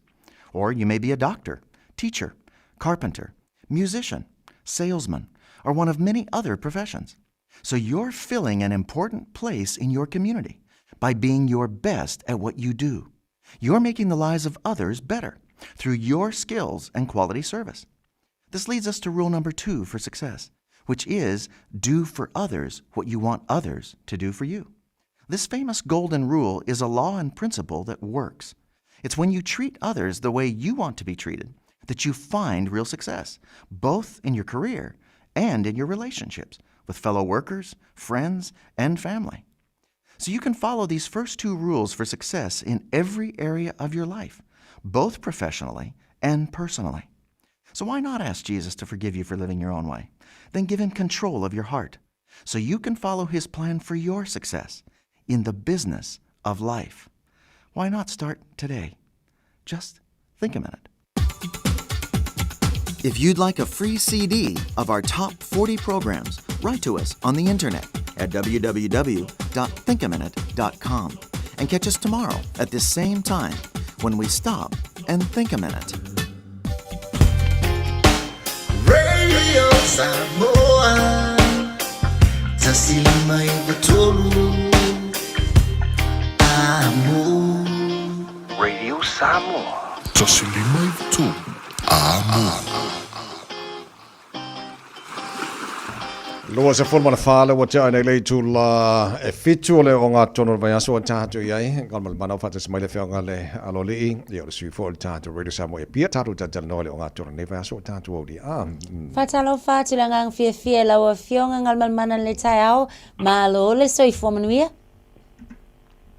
Ya, fatalo fatu fo i le o fionga le tu sala fa persona ia te vai ma lo le usu ma lo fo i le se po mau le nei aso lulu tātu mapu tāku fo. Ma lo faftai fo i le sui fo manuia faftai le tau mai le tātu ngaruenga le nei tai au tātu amata le nei tai au ma le o ngā tono vai aso o le tangi tau palon tai le mai o le palo tala jita mai mongo tolu. Whamon mole ngalman mana. Masalo nau wha fonga le tātu o tino mai ale whai ngā whiringa fo i le tū malo wa mai a fo i ona tu sai malo le tū la fono ona fasi sila lo ia le pa mauni ai le au malu le malo le filia po yo tamali na tusi au ia ile tu malo le palo de legit ia ala nga ia nga yo tu la fono ai se tango le palo ta o le fato sina pala tu ai ava noi da lo tu la fono tu ina tu fam sino nga le na ia va so nei le so fu le na mai ai so finga lo nga se pulu tanu baila so fa me na fa sila lo ia ile fa umole palo de legit ya le na ya no ai le tu ina to ile tang to palo ta le wo lu mo fam sino nga le fa uru fu le tamali isa se e no po ia mo fa mo me salo po se aso le ba ya so po ba so po ya e bala wa lu mo fam sino nga ta to palo ta Mai tau atolo o iei se tūlanga fo o le nā o lo o whaia ni whaatala noanga fo i tono Samoa le mini South Tute o New Zealand ma Samoa whai whala wai tele po a fo i ni vaenga o lo o tau fia i lea fo i tala noanga Ia, o te loa le malanga mele te mai ta i mini South Tute le malo New Zealand pero i mali mini South mtanga lo o Tute nei ia no le o tātou i loa ne te leo soli tūla fono nei a fia ai o tātou tua oi, me se atu no Pasifika pe o leo au ala mai ai ia fuala au whaasaina. Ia ma le au nanga po e tute leo te loa, o leo fu esi le fia le tōtele. Ia o la tō whea ngai ma le leo ina o tua oi, le ngate i le wafu, ma lai balele, ia atonu o ni talinoanga tā ua, fu e nei ni au ala le a whaatino e, tau mo foi e sosua ni mai New Zealand i a Samoa.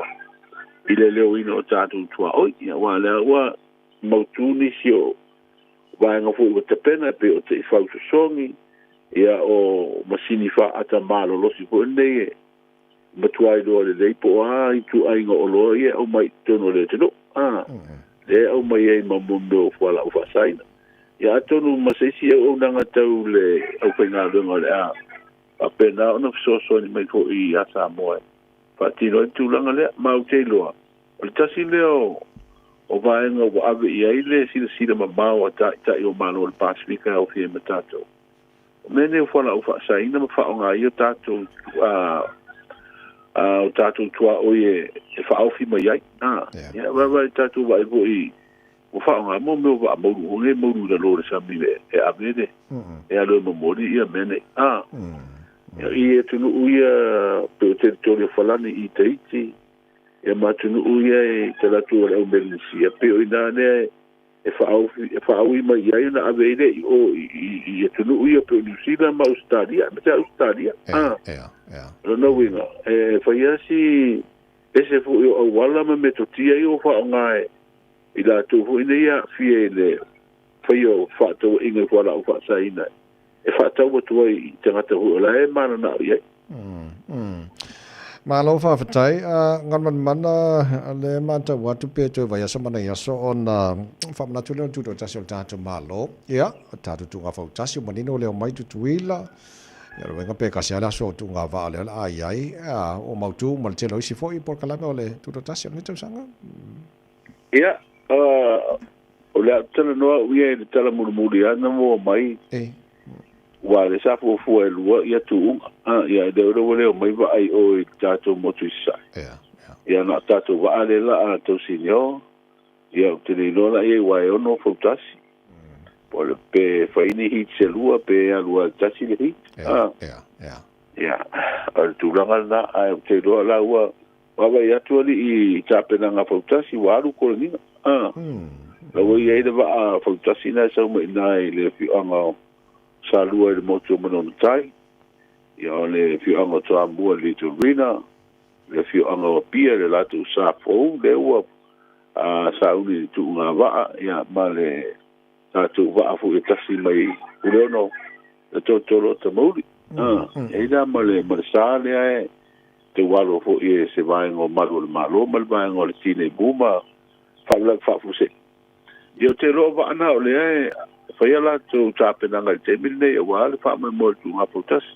Te le ma ua tu apo to mo mai se tala pe wa ia inta tu turula.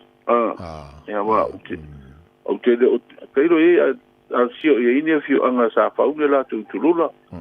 Ya po ia ini la tu turula mai la tu sanga u tu fa fo de dei. A ta si tu ingo o va avo nei sa a wai fa anga tamar tai tu sanga te u tu na ai. Sa ko ai ai. Sa ko ai te ro po ia inta tu pau ya wa pauna wa te ro la te ya ai. Wa ke lo pena pa la o ka pena mo e fa ngo tai e ni pa le ho e pa mo tu ngane a sa wa ya wa ka ko ke le pa wa na wa ke lo la te le pa la foi na te pa ya si va na wa ko solo pa ta va na ke fa le a sa wa e ko va di de le ma ko va ku po malo lo si ku ke o le anga ke o ka fe le ama ai ko ka si nga o le pa ko sa a ko ya lo pa ka ni a va pe se furu pa ku su ka si la lo pa esa wa wore ko susa na fatalo fa mai fa ya o ngol au malo sel te potasian na fiola fa la ko le ninga pe ale si va nga foi le tuto tasio le tato fitua man ya tas te de ata longa ie fa mo ke lo va so fo e a maten fa nga solo o de esa intonación pini va so le veta tuto tas ya me será de nga te ta longa la pita to pitu ya le fanga solo le likikiti fo isamo okay yes ona ita longa fo I ele o matua mo le mai ni fa selo fo I mai ai fa selo ia tulanga fanga solo ia likikiti wa le o tani malo o polu le tamusanga ato le lik le o malanga mai si mai ia au likikiti fo mai se vai nei e te rota sinna va nga o e ngai manisio no uma fi anga foi o le telingo au kirikiti mal tatu motu se la fai ya mal latu maftanga wa le o pe o va ya tu wa lu le lu wa ya so pe a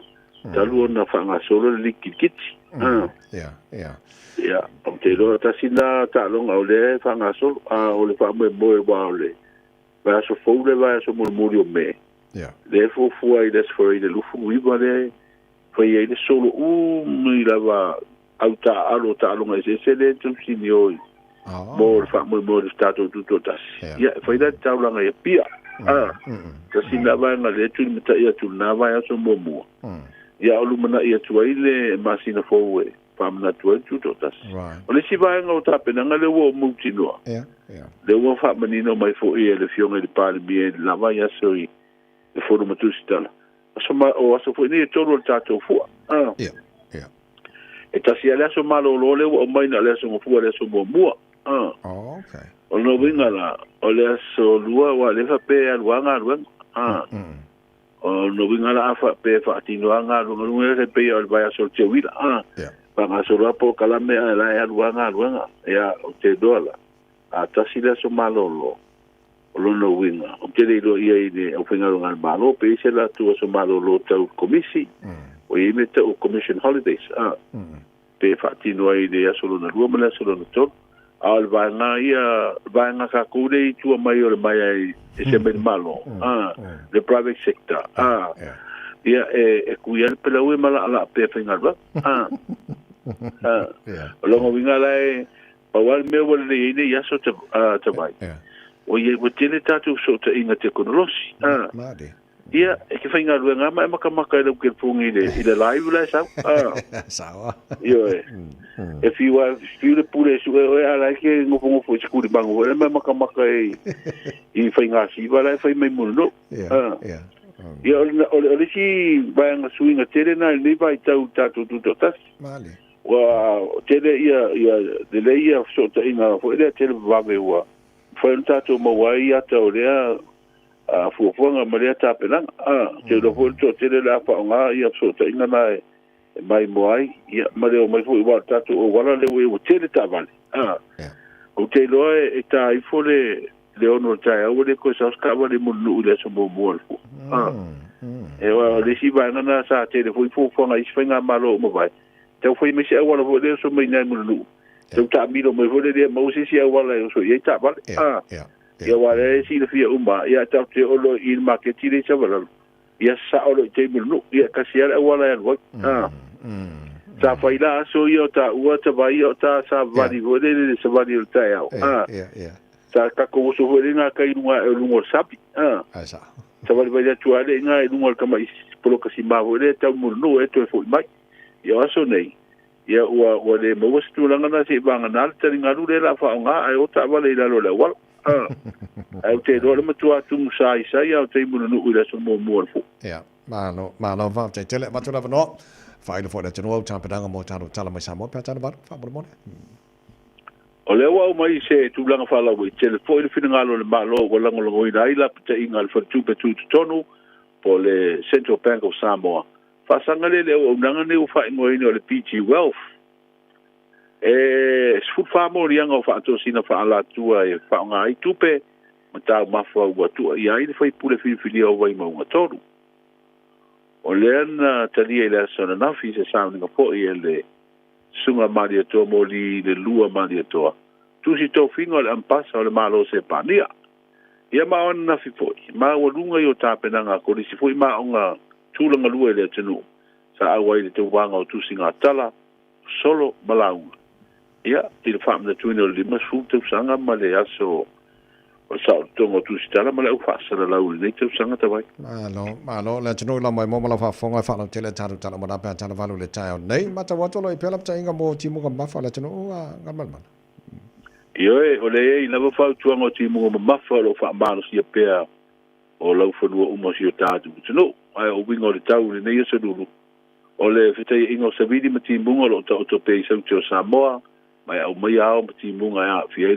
tu no inicio temi ia poru ma sava ile nei ya so ya o inicio temi ma ti mo to ru va solo ai ma mafa ai pu inici va nga fa pe na ai wila ma fa stealing pe o le uri ia tala le o le tau le soluru fa te tele lo fenga le alo le ile tau mal ta to por Colombia mal ngal fo nei ta mo ria fa nei aso ia manu e fo nei aso mo fo nga ya te ro ma tu sala tai lava ia so fo ia le fenga ngal mal mana tu mar va tanga va ia tipi tanga va ia su yo ta to radio sa mo ia pia follow tele no nei va nga na wa foi la mo mo fa fo mal nei foi tai fo na va tu ta headlines follow tele ta tala mai sa mo ba tala va e le tai nei fam le ngas fa na nei tai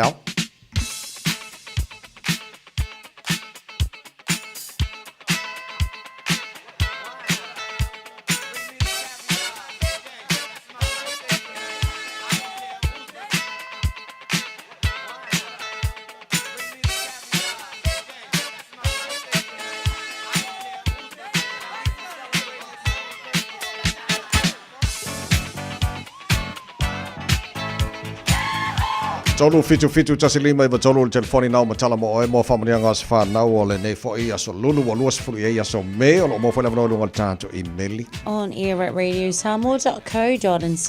Mo whai wha angal tātou Facebook mari YouTube o le Samoa mo whamanianga as whanau nei tai au. E ta whamanianga le na mai le meri whamani mo lea kamanman. Whamanianga le na mai a whaipa o ia kopo. O le whamanianga le asa soifua si o mātou anti. po le afionga le fale tua, po le tua fafine.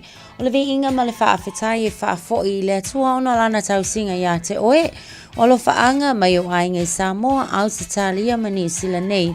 Ai whaasirisile ia lofa mai a Reverend Sevesi ma le fale tua ia whaatamani I ma le whana. Le lei elo e stato wala au lunga le telefoni te le no pese whamadianga lunga ta email YouTube channel. YouTube ma le Facebook Yeah, ele o ye se whamadianga le taimile. Okay. Fo e lano inga fōrenga mai le tāra whamadianga nā nei tai au se i o koe sia ki kasia I ke ia wa is whamadianga pa uia ta ua okay so okay ka konga tātou nā nei tai au fo I se o wawe atu tia mai spese mana I whamore mole se whamore el pōrenga mana whenga le Samoa le atu no whamara to lato asa whanau nei aso le lei o le pese lea mo o tau Mania tele la mo tuas whanau nei fōi tai au yeah. Happy birthday! Toi luas fulu e le valo.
Italy,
Malo le whafonga Samoa, malo fo ile vai le musika. Radio Samoa #1 New Zealand akoa. Sipso.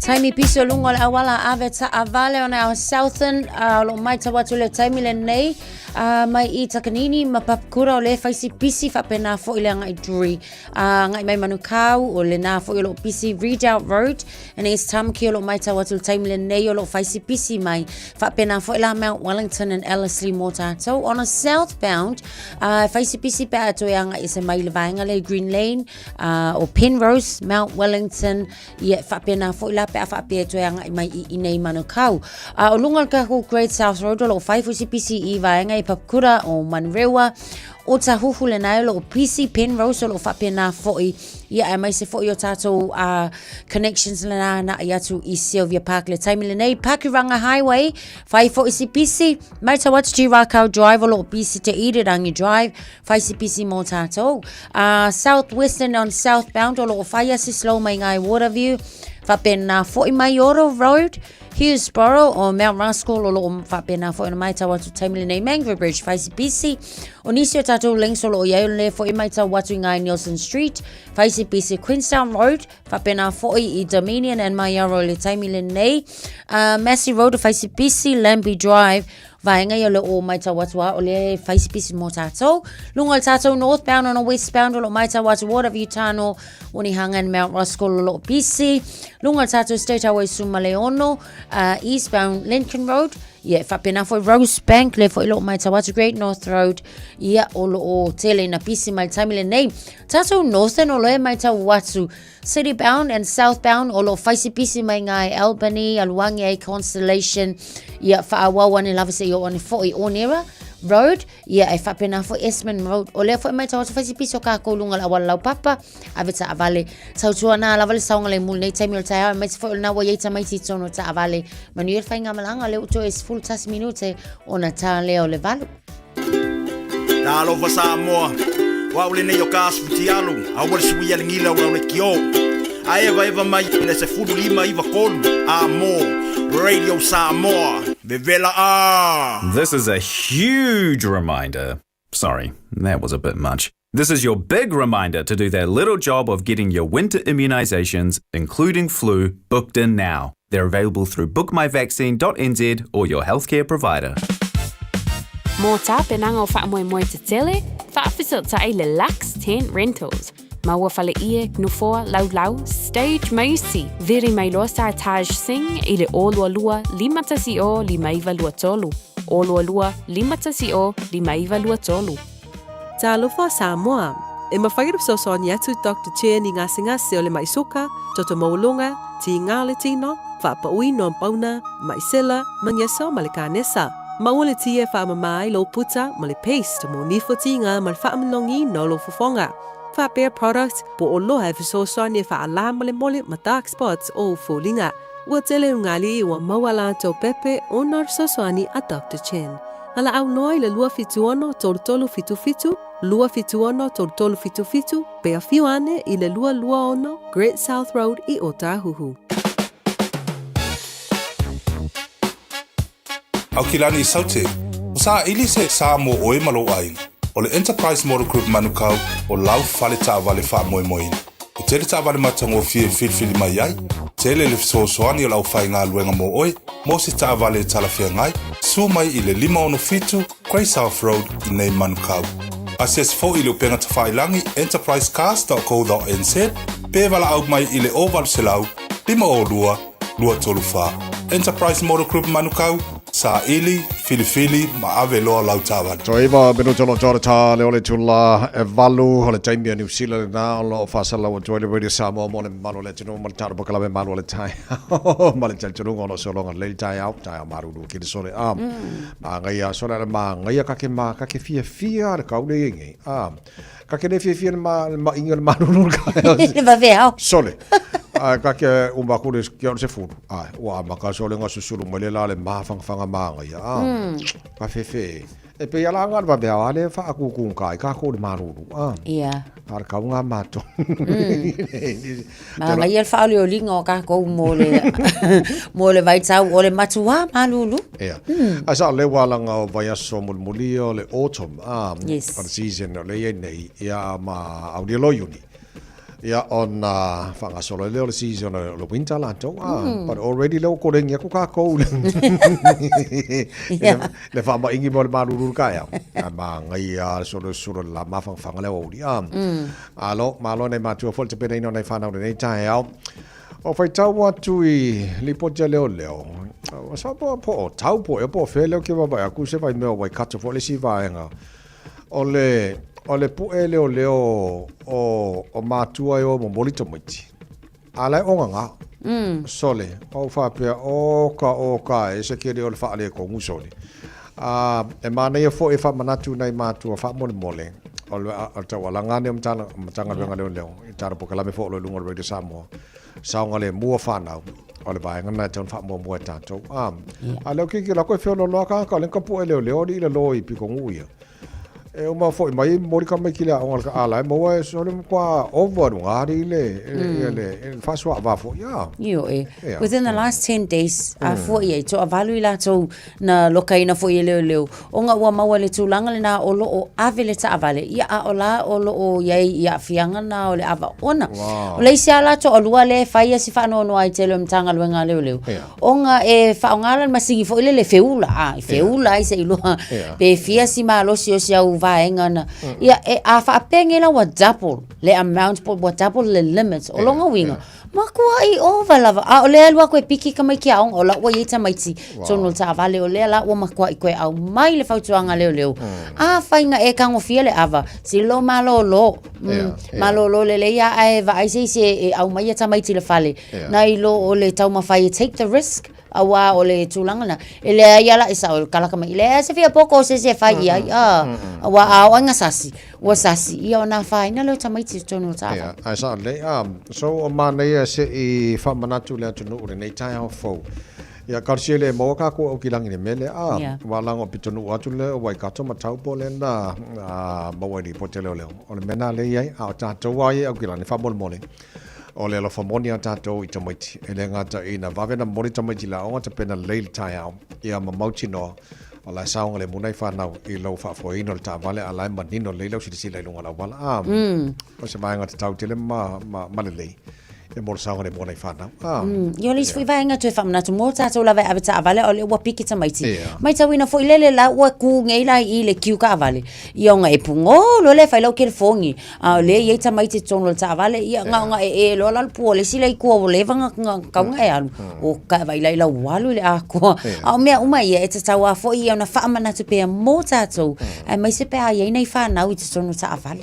sa o le o le si vai nga ma nei a leo te mau fo ina whamanatu mai le whiongana sa tini tumara mawasi ki a shum tara ranga na sunga fua o taimi e pike tamaiti mai le aonga e mana i el whamanatu le o le manua le o mantua fo le tai hau whamai el whamanatu le whiongana sa tini pe toise furu pe toise furu 5 minuta le i tu wala aonga wale manta tau ona ona whatali matua i o il taimi o mai nei tamaiti ia on titiro fo le malava ai mor saunga le mua whanau il taimi o le tu o mai le aonga nanga ko ke le au no brainer le wheo i solo fo le e tau fo ana matua i no fo jale e ma fa mo nei matua fa pasial ke lo isi mele pisega ko ai va ve o pikiam tamatilao o te lones fa mana tu fo o le il vanga le a esi la fia o e tuai ona po le asema po tuai na mana va po le vili lao fa o e tuai 5 minutos 10 minutos 5 minutos tuai ia ona iloa le ona malu pui ia na ia no fa na ona va ia fa ia te o te meto no tuai te lon fa ngale le ne yes ia lo fa malo sia lo fo ia onga ia vaenga nai matua ina ia mauti no fo ia lo nga fa kongu le tamal tene no fo te tono lo tuala onga awange e sau I fafo se ia vanga na lava fo I o aku ia ona saunga le mula vale ona I whanau ia o tasina vanga taua manule tau tala noa I nei matua fo te penena nei whanau marurul ta eau se vai o fuma whanau nei whanau fo lele ina ia one I po ia la tau le fuluma le maruru fo le vai temu tatu iai ia a tangtanga ia kulava lo fo I wakale ia po watafele isu se I vai ane le whaafafonga le neta eau whamali a kuku le fale ia walongo winga le asol faya onga sol solonga le iso ia le umangenga wa solo ma le iso faya onga ko ja la kurka mala le ia la cafe para iso faya ai mare fa mana fa tata la fonga a ele ngate cafe le iso faya ai afia mga iska mai kia so te lola ma fu anga le ia awa le laval malo sio na tama te fo never time ia tu le fale se malo se le ma vai fo ma ia malsino ia ave le fo mai asa wa ia le va ngana fa mana tu mo ja jo nei tai ia fa po mar fa ka fa mar ski ai ka konga que era café le isu ia la nga ma di le fa mar stilo ia le mai non fa mar stilo so mtaru tala me sa mo nei tai Naya. Yo. Hey. Luma. Naya. Naya. Yo, lunga. Naya.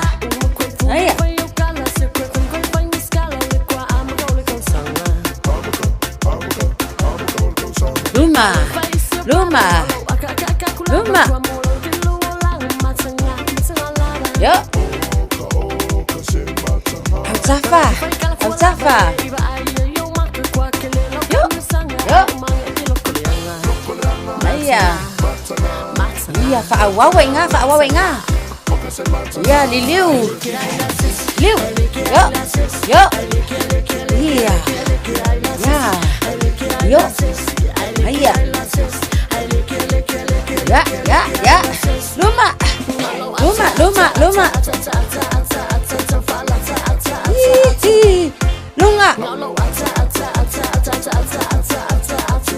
Iya. Dua. Alo kuwa kau au. Iya. Yo. Koso. Iya. Koso mai lunga. Luma.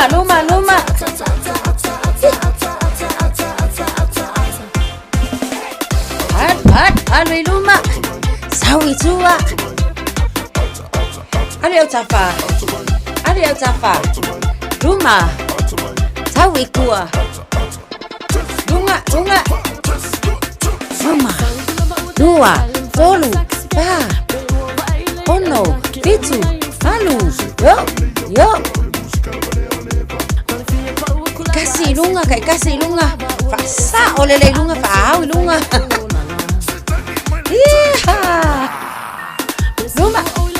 Luma. Ai liu ia fo lele mal kau au mal patua.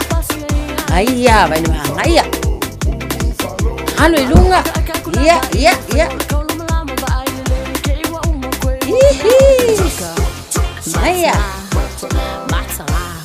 Iya fa hau lunga. Luma.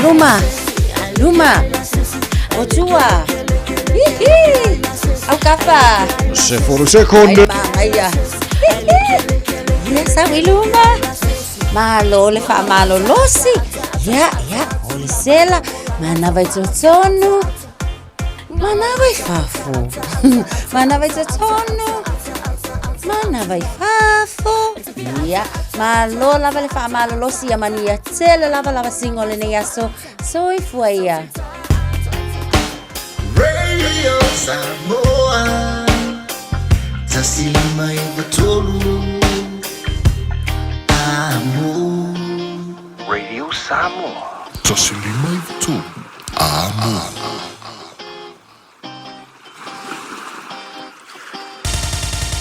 Usi mai alau whaafofonga o le whaapoponga fo ele nei o talafau mai Samoa. Awina sa mai mo oe e lau leiti o whalongolongo le Radio Samoa. Tasilima Ivatolu Amo. E fia fo e whatalo fo lo tātou o sinu o nei fo i asa fau o tātou wheroa i wheroa inga masani e wale whaapoponga o le tautua mai lo tātou o sinu. O le lapata ia ai o le tunu o le whale tupe tūtu tonu o Samoa. E whaatatau lea i ngā io inga whaapisi nisi. E whaafai ngā lue ngā i tupe le au nanga le BG Wealth. Wa whaelo ai le fionga le sui pā le mia o le ministafo i leo tupe. Le fionga ia muripola ana rosa ale mori o oni lapata inga e langolongo ina e le malo. Wa whaelo ai le ministai se pepo whaamtelanga whalawa i tele. E ala mai lea le ofisa so upo le malo. E le langolongo ina le malo. Lea au nanga taupi sinisi.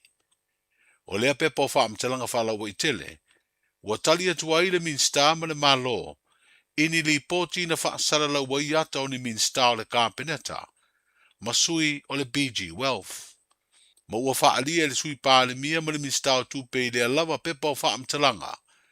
O le whale tupe tūtu tonu o Samoa, o le ofisa tūtu o tasi la tau te matai tuina ma whaatonu tonuina, taunu unga o soo se mata upu, e a fiai tu langa tau tupe. Ma puipuia lea tunu umai lama tianga i soo se whainga tau wha se, po le tau wha valea e wha ngā ai se leni. Wa wha manino mai fo i le finangaro le fionga i a muripola ana rosa ale mori o, e le langolongoina le malo le PG Wealth i soo se tu. E le tu ina atu ni pe mita, le sitala, po se wha atangana, mo lea company e whaatino aise au nanga tau tupe lo tātu o tino. E le ngata i lea, o le iai o sui o le malo i ata na pu e whaatasi manisi, o le mamalu o lea tino upo o tangata lau tele, e le o se whaavae lea ua langolongoina pētali ai e le malo, se pi sinisi po se porkala me tau tupe, ma ua toi whaamau ni ai foi, e le aini tala noa ngāloa i le malo, e winga i le lesi talaina o le BG Wealth.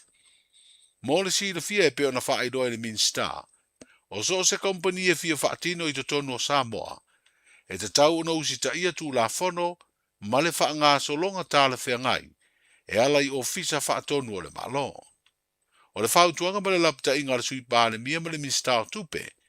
Wha e tete i le whaia leo wha ai unga tau tupe.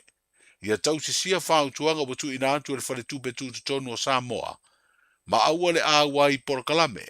E le i whaatangaina mai le i le sitalaina i to tonu o le tino.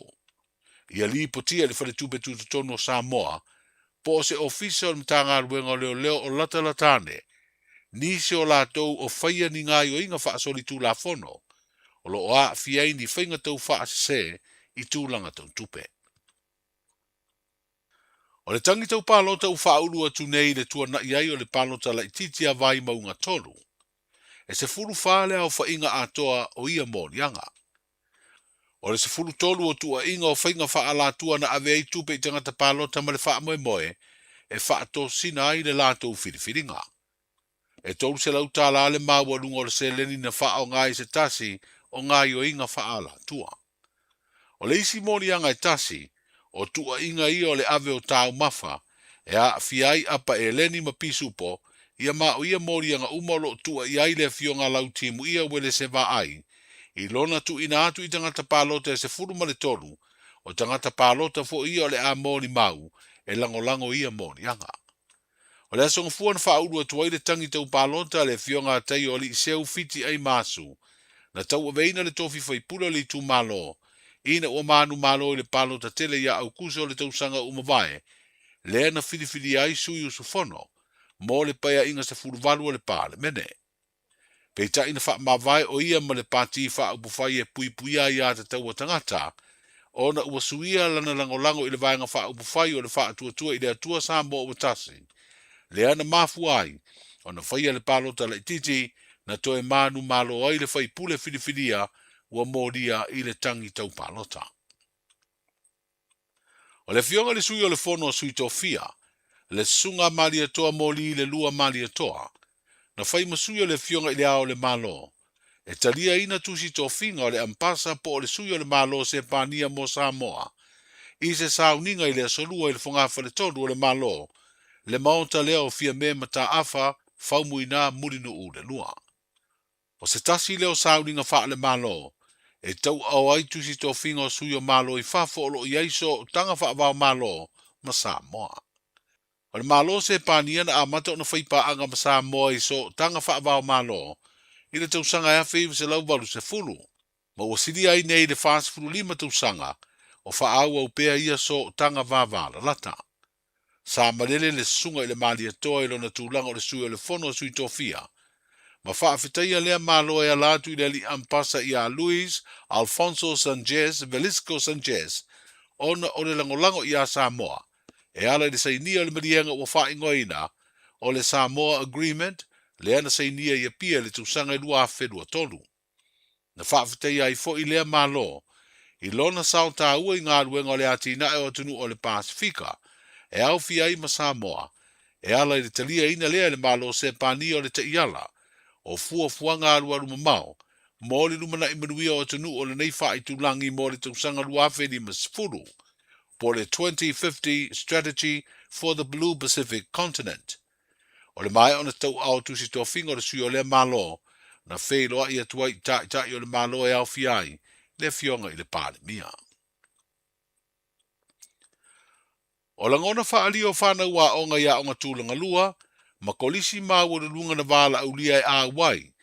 I le tau vanga o solo, tala malaunga e vea o se tasi o polokalame le nei vā yaso. O lo whaatau wai i Samoa le sa o le tonga le au ngā lulu e whaatusi tala ma le au whaasara lau. Na mōri mawina i le māua lunga o tāpena ngā onga te itasi, sa mawhai o na a wai.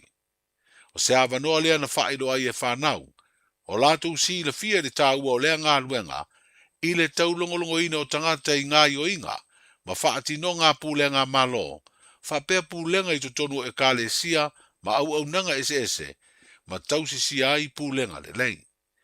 Na au tū tāpenanga o lea tau vanga, i le matawha ioi o lo whaatino i lātou o ngā lulu e lea to mai, whapea lu i tau o whea ngai mai lātou. Ai mai se o whautuanga matu o lalo e whaalelei ai. O le kolisi maulunga o sangata Maria i vai moso, na sola male manu malo i le vaenga o launga. Tūlanga lua le kolisi o Avele, tūlanga tolu le kolisi o Robert Louis Stevenson, ma le tūlanga whāna sola ma le kolisi o Samoa.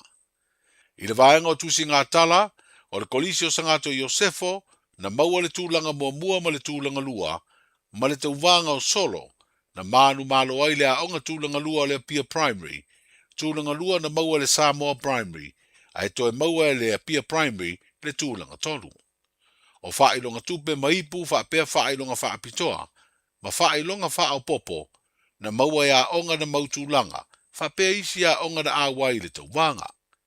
Wa iai le fuafuanga al whaalaptonga o tūsitala ma le au whaasara lau o Samoa, o le tausanga faupe aulia, o le atapena se tauvanga moa o ngai upolu, whapea o ngai savai, i le whaamoe i a whaatupuina le langona o whanau, e a wai a wa o le lumana i leo lea tunuu, ai maise o ni whanau, o le a ngā lulue i lea tautua i le lumanai. Manuia nene yaso i fuafuanga ma ngā luenga, soifu. Pui pui lau a inga i le tau malulu, au e te whaatali. Whaatonu nei loa lau tui ar fulu, a whai ngono li mau tau sanga pe o vātu, pe maua o e singa se tū mau, mai tanga, po o maua fo iso walo i singa se tau mānawa. E ma whai o na whai a fua lau tui ar fulu, tanga iane i le upenga te whai langi. Book myvaccine.health.nz e vave tui whai ngō fie, mō whapesili manisi whamtalanga, really mai le vaccination helpline, o valu se lau, lua valu lua iwa lua ono, o valu se lau, lua valu lua iwa lua ono, po o le fono, o valu se lau, tolu ono ono, ono wha valu, o valu se lau, tolu ono ono, ono wha valu. E siri le poipuia na i loa le tonga whitia. Whai nei loa lau tui ar fulu. Talofa, we're the Katinas. Talofa, this is Pat Lam. Talofa lava o aola pi Mariner, mau pela uli tio. Ile Radio Samoa, tasilima iwa tolu amo.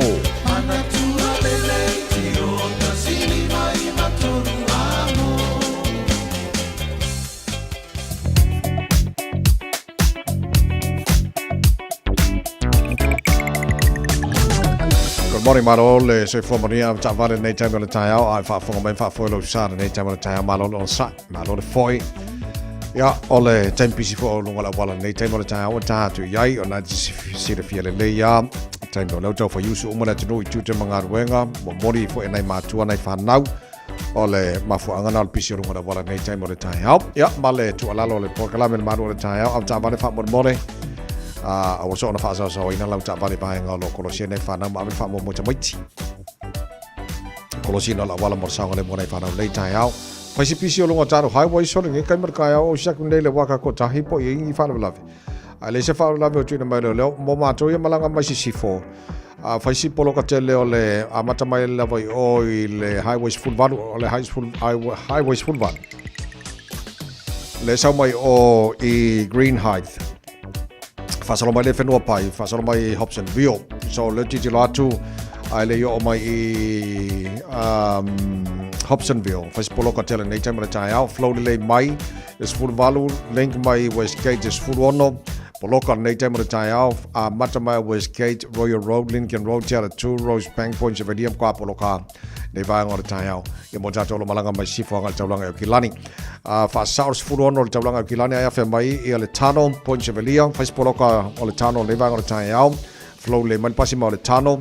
Lai PCR ia le Dominion Road in Hillsborough, southbound. State Highway Losifulu, lai mare lai PCR lai flow le mai ala ia afa le mala vale le Losifulu lai PC fo ia lai flow Poloka lai titi le Massey Road on ramp southbound. Flow le mai pasi mai o Massey Road on ramp ngai Pui Nui. Lambi Drive ia mala link o le southbound o Losifulu ngai southbound State Highway 1 Poloka ia nei vanga o tai au. Faisipoloka fo o le malanga atu nei Saute. City-bound State Highway 1 around East Tamaki Road on ramp, High Brook, Tip Top Corner, Mount Wellington, Ellerslie, Penrose, Faisipoloka malapasi atu Newmarket. Vai ngomanal poloka nei awala au tabale. Pau jauta tato ia malavan on sai. Alpha Foilo sai lunga la wala nei foi time on tai au. Talofa Samoa o Mr. Cowboy Lenny. Fa fonga ma mai mo mai bea i le Radio Samoa. Yeehaw!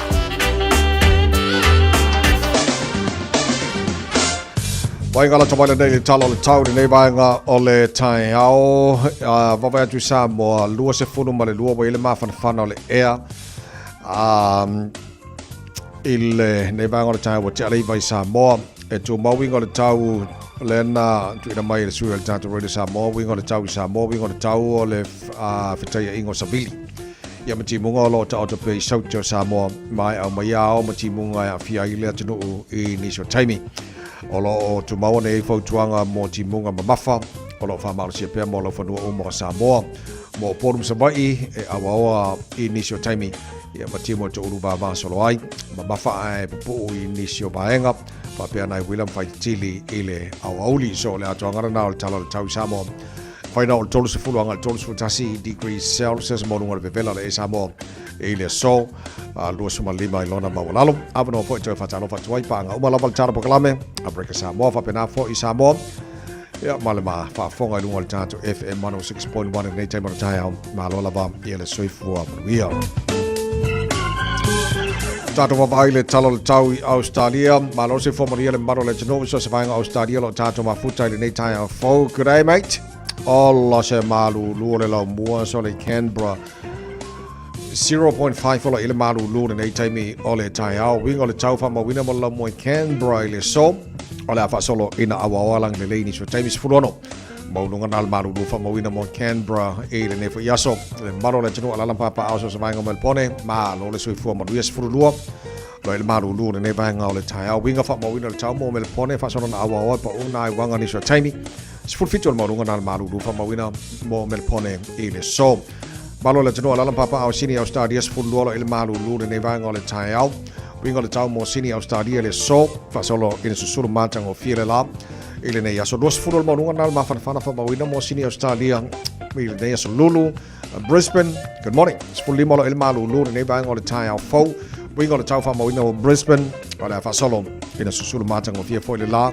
Bevela le ea lusu fa. Ilona maulunga le bevela le ea famawina mo nei fo yaso. Perth Australia fasimaru dual tai au iwa. Kusa o ko mama ko ngi o kilang. Ole sulu matang o fia la mo tau le so. Luas for lima maulunga le bevela fa mawina mo Perth Australia. Ile nei fo yaso. Painga na Australia matulang o ile tau fa mawina. Mo o nga tono va yaso o ta to ia. Turang o tau lo ia ile no fanga fa salanga Radio Samoa tama ki makaurau iwa lo ile malu lure nei vanga o tai ava vai tu fa fo o ka e si va ia ile ma nei o susuro le la so a le file mo ngiu ia mala o le ai ma se lau niu nga se ka e o mo kwa i to afi ma ri me umma ma au le mal tai au o wingo le tau mo au kilani le so tu mau na langi le tau e au ni so tai mana ia ma fan le es for viva lona mau lunga tai au pe au dia tu sa le ia le tau nei ma tai au au lang le tu sa fo ma fan le es for viva lona mau lunga mo le aswa tai au ia pa pena fo ma las for railing watu e ma las tornai aso sa so fua so lua tu sa le a o vava ai mo fa matala ia to e fa mo ngala vai tau e tu sa le wingo le tau tu sa le foi male ma fan le ea so se furu va ku ia e kau o le so lua o le va so fo io vai vai da kama mai la vai kau le ia so ma nei o le ma ngai o kau le ka ko nga pe ia na le va beao e fa ku ka le maru a o le o uri ai wa ma ngai a kau ar se furu valu pulu ngal malaka po ya a ole tulanga na e fa pa ma la vai tau e voi tai mi ole tai au fa fo mai le no e no se furu fitu le wata ai ia le tu la e valu o taro tala mai sa mo pe ona fa fo ele no e fa sala wina pe tala tu la se furu male duale o le so male fitu po ana nei fa te fitu nei va so taro tala mai sa mo tala valu ele tai au na e fa fo mo fa longo mo se fia foi mo lo taro tala na mai sa mo le onga tonu ole nei fo e va yaso se furu fitu male fo tala tu la valu se mai la mai mo la fa fonga tato ma fa sa mo le tai au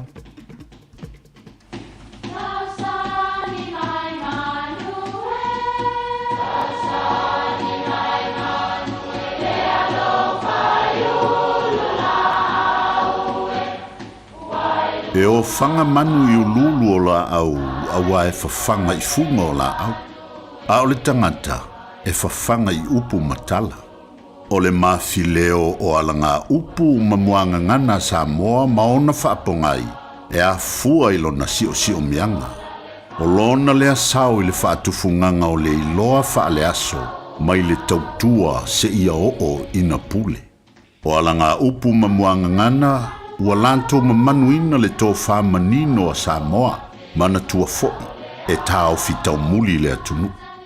O ni pa ia mamamalu o ia i tā ua, o le a tāo ama uma. Ai mata le whaatō whala inga i le fina ngalo pa ia o le atua. E whapele tala o upu ia o le tau mawaenga a tui manua mamana. Ina ua uma o na ia talia le lotu na luatu mamali e toa vainu poi manua. O le mawaenga le nei ua ta ua, o le mawaenga nai le alofitai. E lua vaenga ua o manatu e momoli e tuai le nei foi mau o le nei aso mo lau fonga anga Samoa. Mua. E iai le mau e whapea o le mawaenga le nei na mau ai le whaalanginga o whaife au le e kalesia whaapotopitonga Kerusiano Samoa o le whaafeangainga. Ma e na o i lantou lava o whaife au o le kalesia lea e whaalangi ai. Lona lua o upu a le mawaenga le nei e mana tua ai le tupu tautau o le malo Roma ingo ia Constantino. Ua li liu mai le whaapaupau i le kalesia Kerusiano. Whapele tala, a o tau le taua na taua i Constantino na teia o na mata i aveo le la, mana ia va ai le ata o le koluse i le vani monimo. O lona manu malo i le nantaua na tali tonu lava Constantino na awai keriso i lana i tu taua. O na so sofa i lea le tupu le nei o Roma, Le tu e masani ai Roma a savali le tupu i te tonu o le kolesiuma. Ia poso se no fuanga. E ili pū matutu la i tangata uma. O le ason sauno ai le tupu o Konstantino e a matanei o na vea Roma mamalo Kerusiano. O le tutu la i faaloalo e masani o na ave i le tupu. O le a ave i le o staulanga pe a polo se sio mo le o singa o le taulanga pa ia. Ia tutu la i uma tangata o le malo. O le alalea o le iai o le tu i le amatanga o le taulanga pa ia o le misisa. Fai mai tupu o tui manua mamali e toa. Tao ama o ta ua pa ia mamamalu. Ai faea faafengainga o le fina ngalo pa ia o le tua. Fai mai le tupu o Konstantino i tangata Roma. Tao ama au. Ai tula i faaloalo pe a fio atu leo si taulanga le ali. Ia manuia lau fasonga le ne yaso Samoa.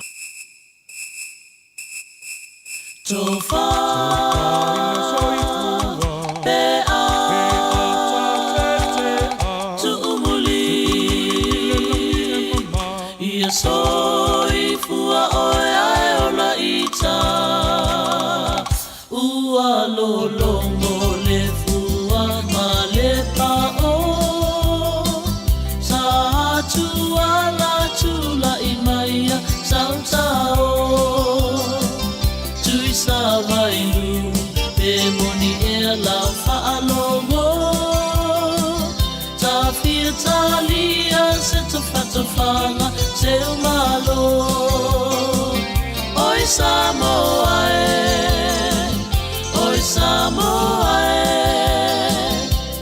pea ea sa ufa fofonga i toa fimalie i sio i tulagie ua e masani ile ai niu samie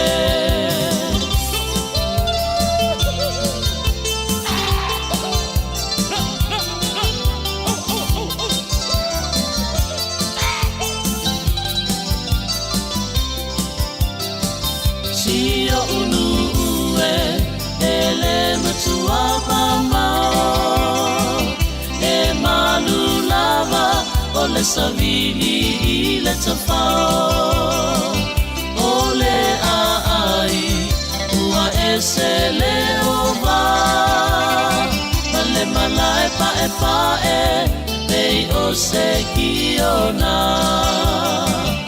oi Samoa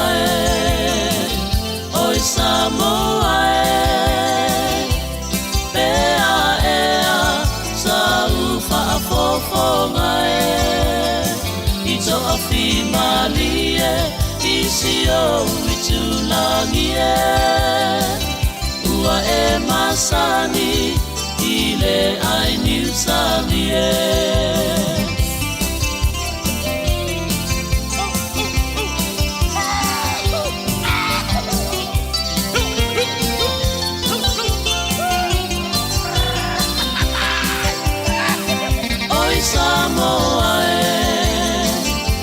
Samoa pea ea sa ufa fofonga toa fimalie i sio i tulangie ua e masani i le ai niu samie oi Samoa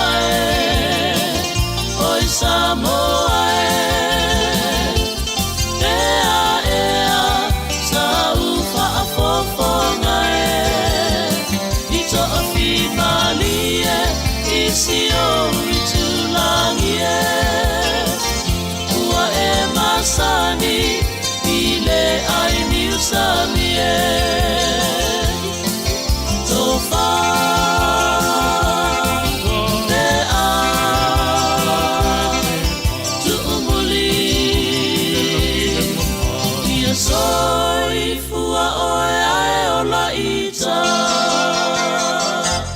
Ta lofa lava le si'u fofonga le nei o Samoa, le Radio Samoa. E ai se isi o le tau a inga e wha persona leo. Pe wha pia foi. Wha mata e avea le tale i ma le tale maasani e tau fia i lātou ma le whai o lātou mea maasani ai. E ta tau na lātou e whai suenga o le tale a ngā i le coughtest.co.nz. Pai le suenga o le tale ma wha i loa i le fō mai coughtest.co.nz e le ai se tatongi. Whala au talavai e iai tūlanga la matia ma tūlanga le lei o whala au. GlaxoSmithKline, New Zealand Limited, Auckland. Oso. Son, fe o kausinga iau makari I la manga iau lau ka vali fou. Aboi a musho uso. Bai, o le Enterprise Motor Group man ka. Wa uso iai kai awangi. Lei yang whakamoe dau whainga duenga. Ai o akure a fia wa show lau ka mai lunga lau ala. Wa ma koinga ka vale. Piki apu SUV, van, so koinga ka vale ha. O fe faltava. O le lima ongo fiku Great South Road man kau. Pe vile le over se lau lima o rua korfa. Enterprise Motor Group Manukau. Sa ili, fili, ma ave loa lau tāwali. Tātou whaamanatu le vai aso o le ngangana Samoa I le Air Veni Pacific. Whaatau sau la e au lele lava.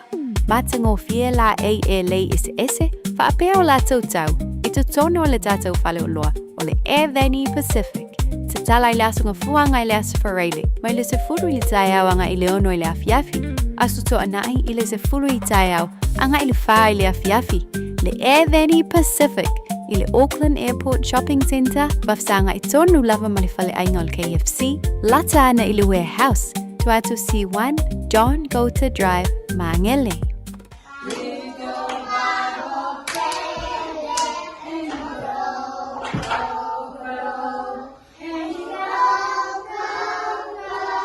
Sa ili sea o ngā amata e talawhea ngai mo lau whānau witi. Ai maise I taimita o ngata o le soifuanga. O le St. Andrew's Christian Preschool e le ai se tutongi. I oe e le ai se tutongi. Mo whanau ma le lua I le 5 tausanga.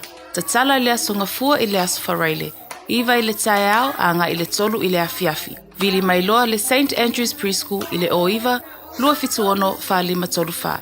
Lua fituono wha 5 tolu wha. Toa tusi se Fulu Valu Station Road o Tahuhu. Loa se fun malvalu le mocha ele tu live valu le tu mo radio Samoa malapokala me malu le taiao ele se ta tu talananga male fe kona konsula per masene so lulu veste tasio malanga fa mo mo le talananga le vaso fo tolu tasi dual numero na le fe konsula le office page ba nga fia mal lamba ita to ele ne foi a so lulu ta to mo le ta machila o ngare ne taiao pe se mo Oats Band morning. Alo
iwa tolu amo.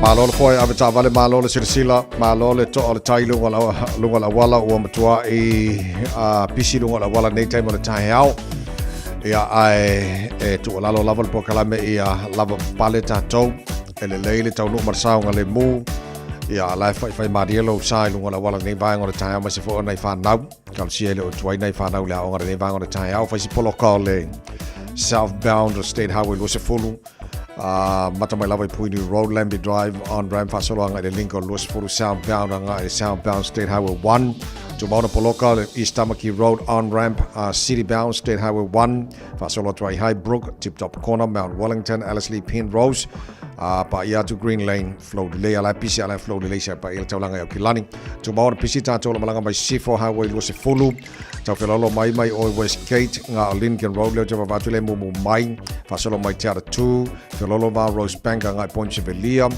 Western Springs, Face Poloka, the Nevangal Town, City Bound, Manail Flow Mail, Luas Fulu, nga ole pasi mo le tano la nga Poloka la Kiki ya, Bala Balele la Tau Filolo Mai, ile Highway Luas Fulu Nevangal Town, ya la Fort Filolo Mai o le Malanga Mai, no Shore Highway Spunvalu, Sebanganai Forest Hill nga Silverdale, Wairau Valley Face Poloka City Bound, North and Motorway the Nefoi Banga ole Taihao.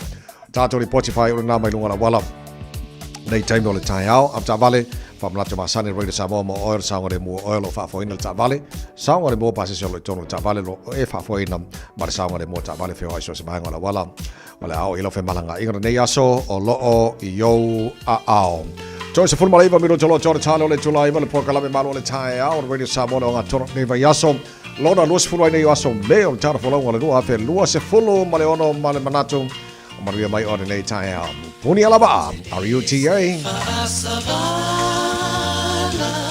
Ilama mo pele elagona le alofa perata te a ese ole tai mi malauta ole lo manefuata RUTA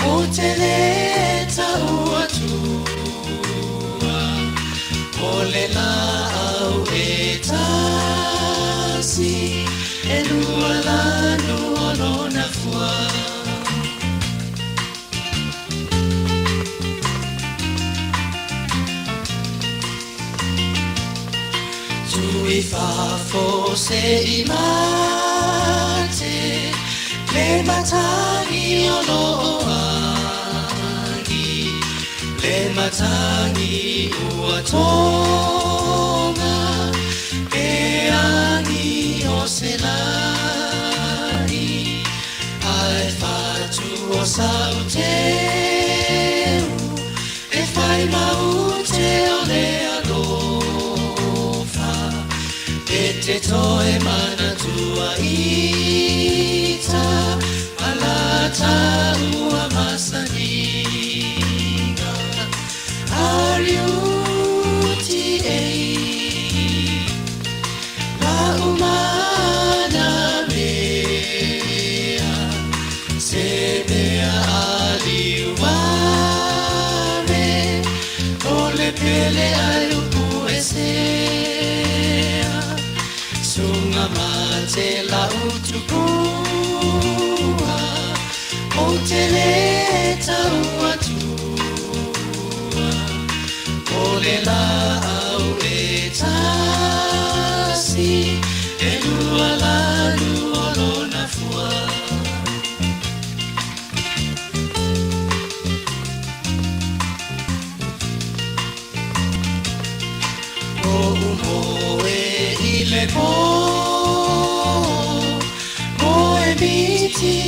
foninga e ole o soa e whaalao ole masina ua le ai masetasi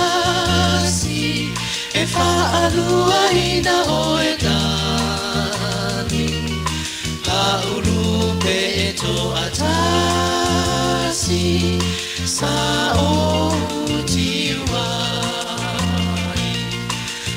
R-U-T-A na umana mea senea aliuame ole pele ai uku esea sunga mate la utupua o tereta uatua ole la au etasi e lua la nuolona fua ole la au etasi e lua la nuolona fua. Koto mo re sa mo ba klabe ba le tai o no to se fulu mal fa mino to lo to ta le ole tu la eiva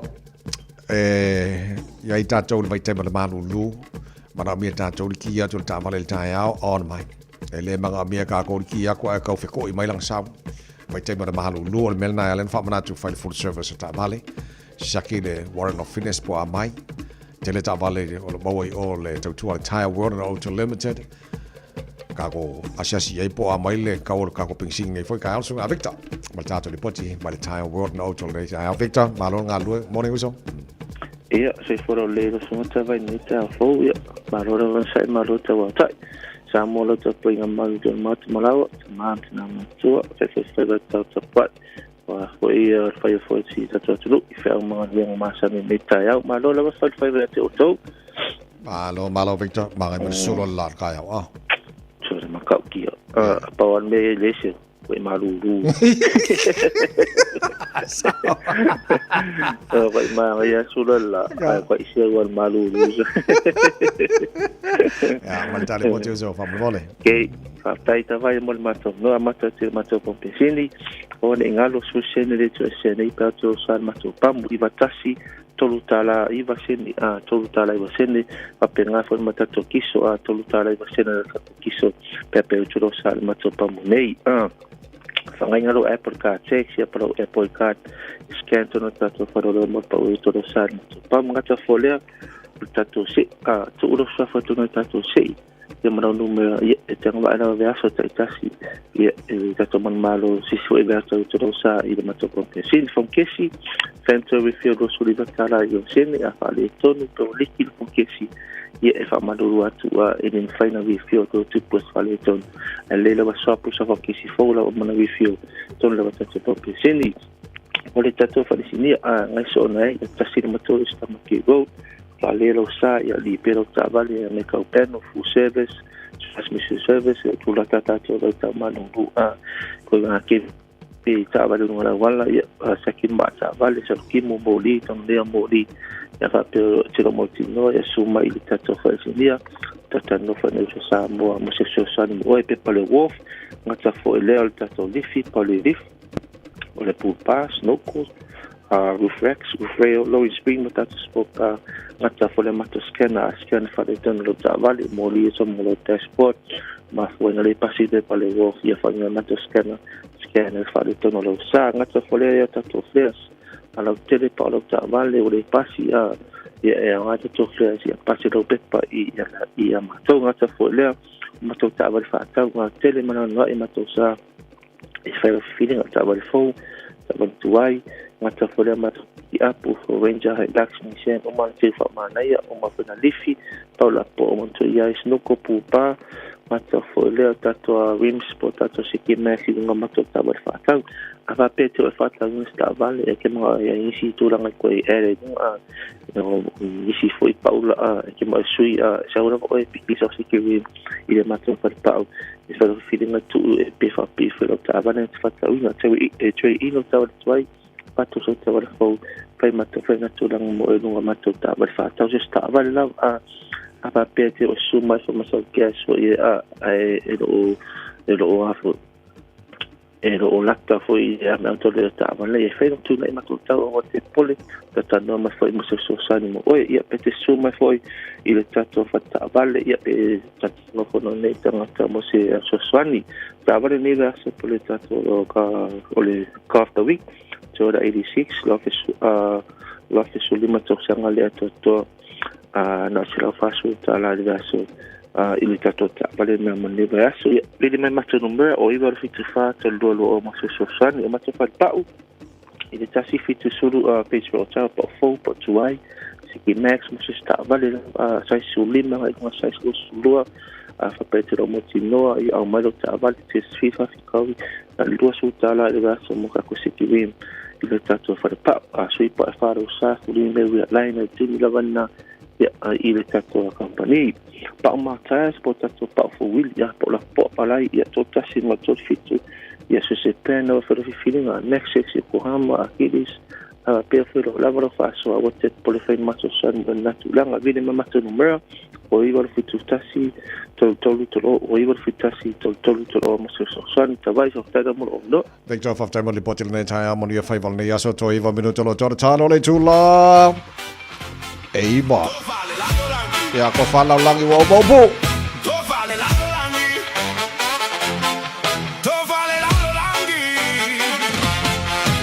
Radio Samoa.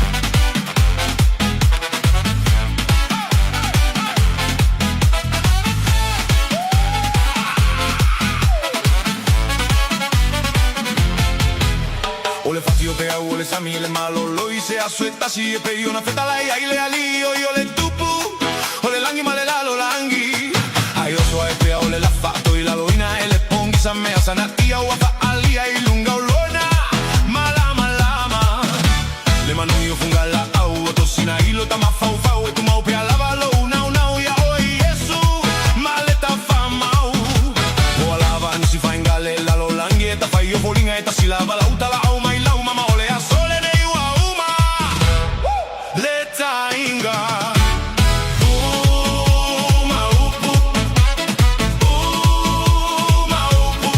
Le la lola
Ole nga wa mau pur maru ru ole chayao alo sul moi le la ino choi lima bino cholo chor chalo le chula hi vole fa fokan por kalame malu chayao Radio Samoa sound mai mo taro telefon singa se uli malau da mai fa fianga mai le va eva band to low we are la wa fianga pele malo va tain tiri amel to chuom to lo ba to cha vale ton fa finga wenga do on Facebook mari YouTube Radio Samoa male FM 106.1 Samoa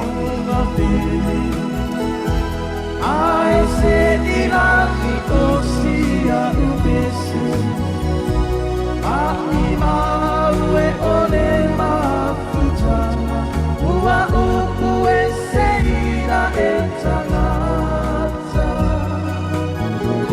ai se a ua pomai ai o ai gara etanai ese o tanata warita maire ine au atu tupu mai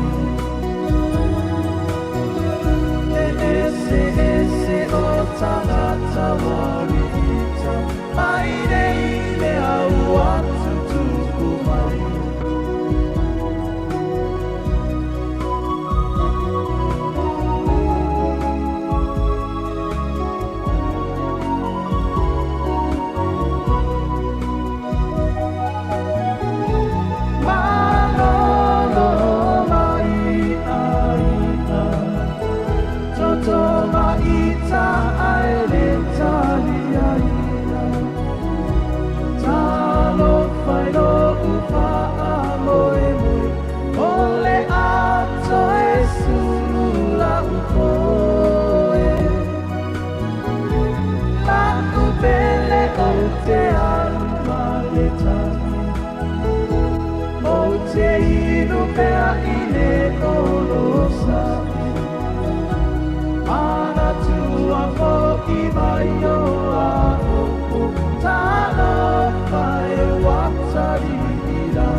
Lo wana le aga ua e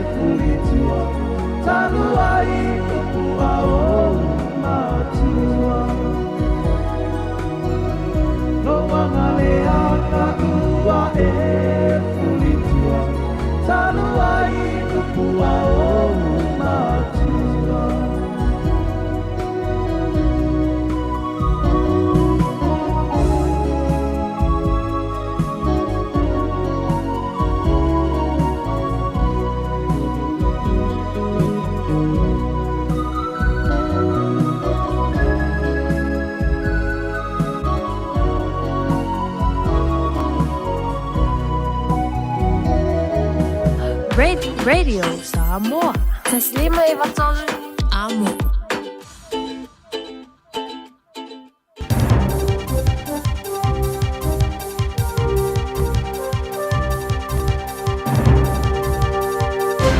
Malot foli tapo inga le tunu ia fa fomaya ili nei fa popongo tala molau tapo inga ili nei tau monu ia o for flain na fa inga malo ia for fuanga fa ki tionga nga malo li tu sama fu fa pasene ile isi tolu to sanga isi lulunga wala tu fariai ora fa sau ina ile lua te sima fa piliona tala o for flanga nei swinga la so na fili tu talanga mo moana kama ta minister tupe Nicola Willis Aulumana ili talafara te wale tupe. Leola ai uanea ina lusia ile valu wafe fitala wanga wenga, ale malo ile onga tono le wafe malelu fuluiva.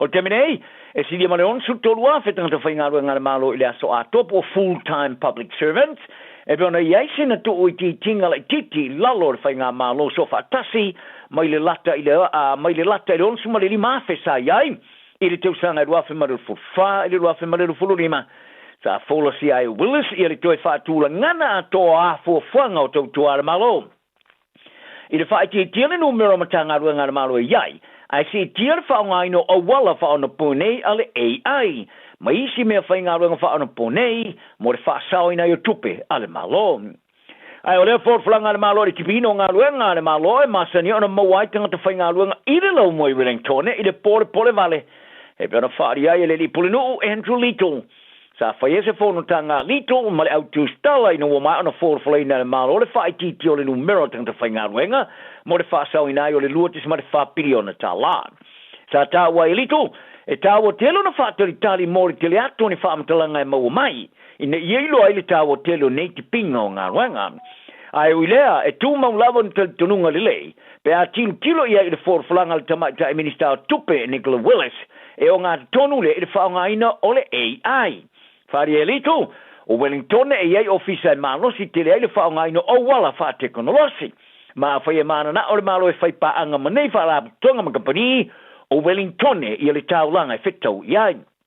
Ai wile o ye fa ye foi, ai ni nga malo e lusi ele na o tanta fa nga ngai afiai, ai fa pena foi ye follow law fa ro to fa le ma company tani malo.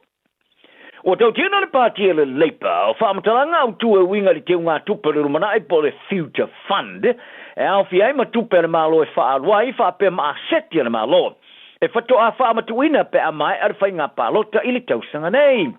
O le asona nafi sa tau tino a ili tamata i whai pule suiso upo tupe le pāti Barbara Edmonds, e le oilo foile na pāti po a ia aseti le malo. O le atuina tu ili te unga tupe. Ai fato ai loina pe a mau se fautuanga ma i sui ofisa i le mai ai ore whainga palota.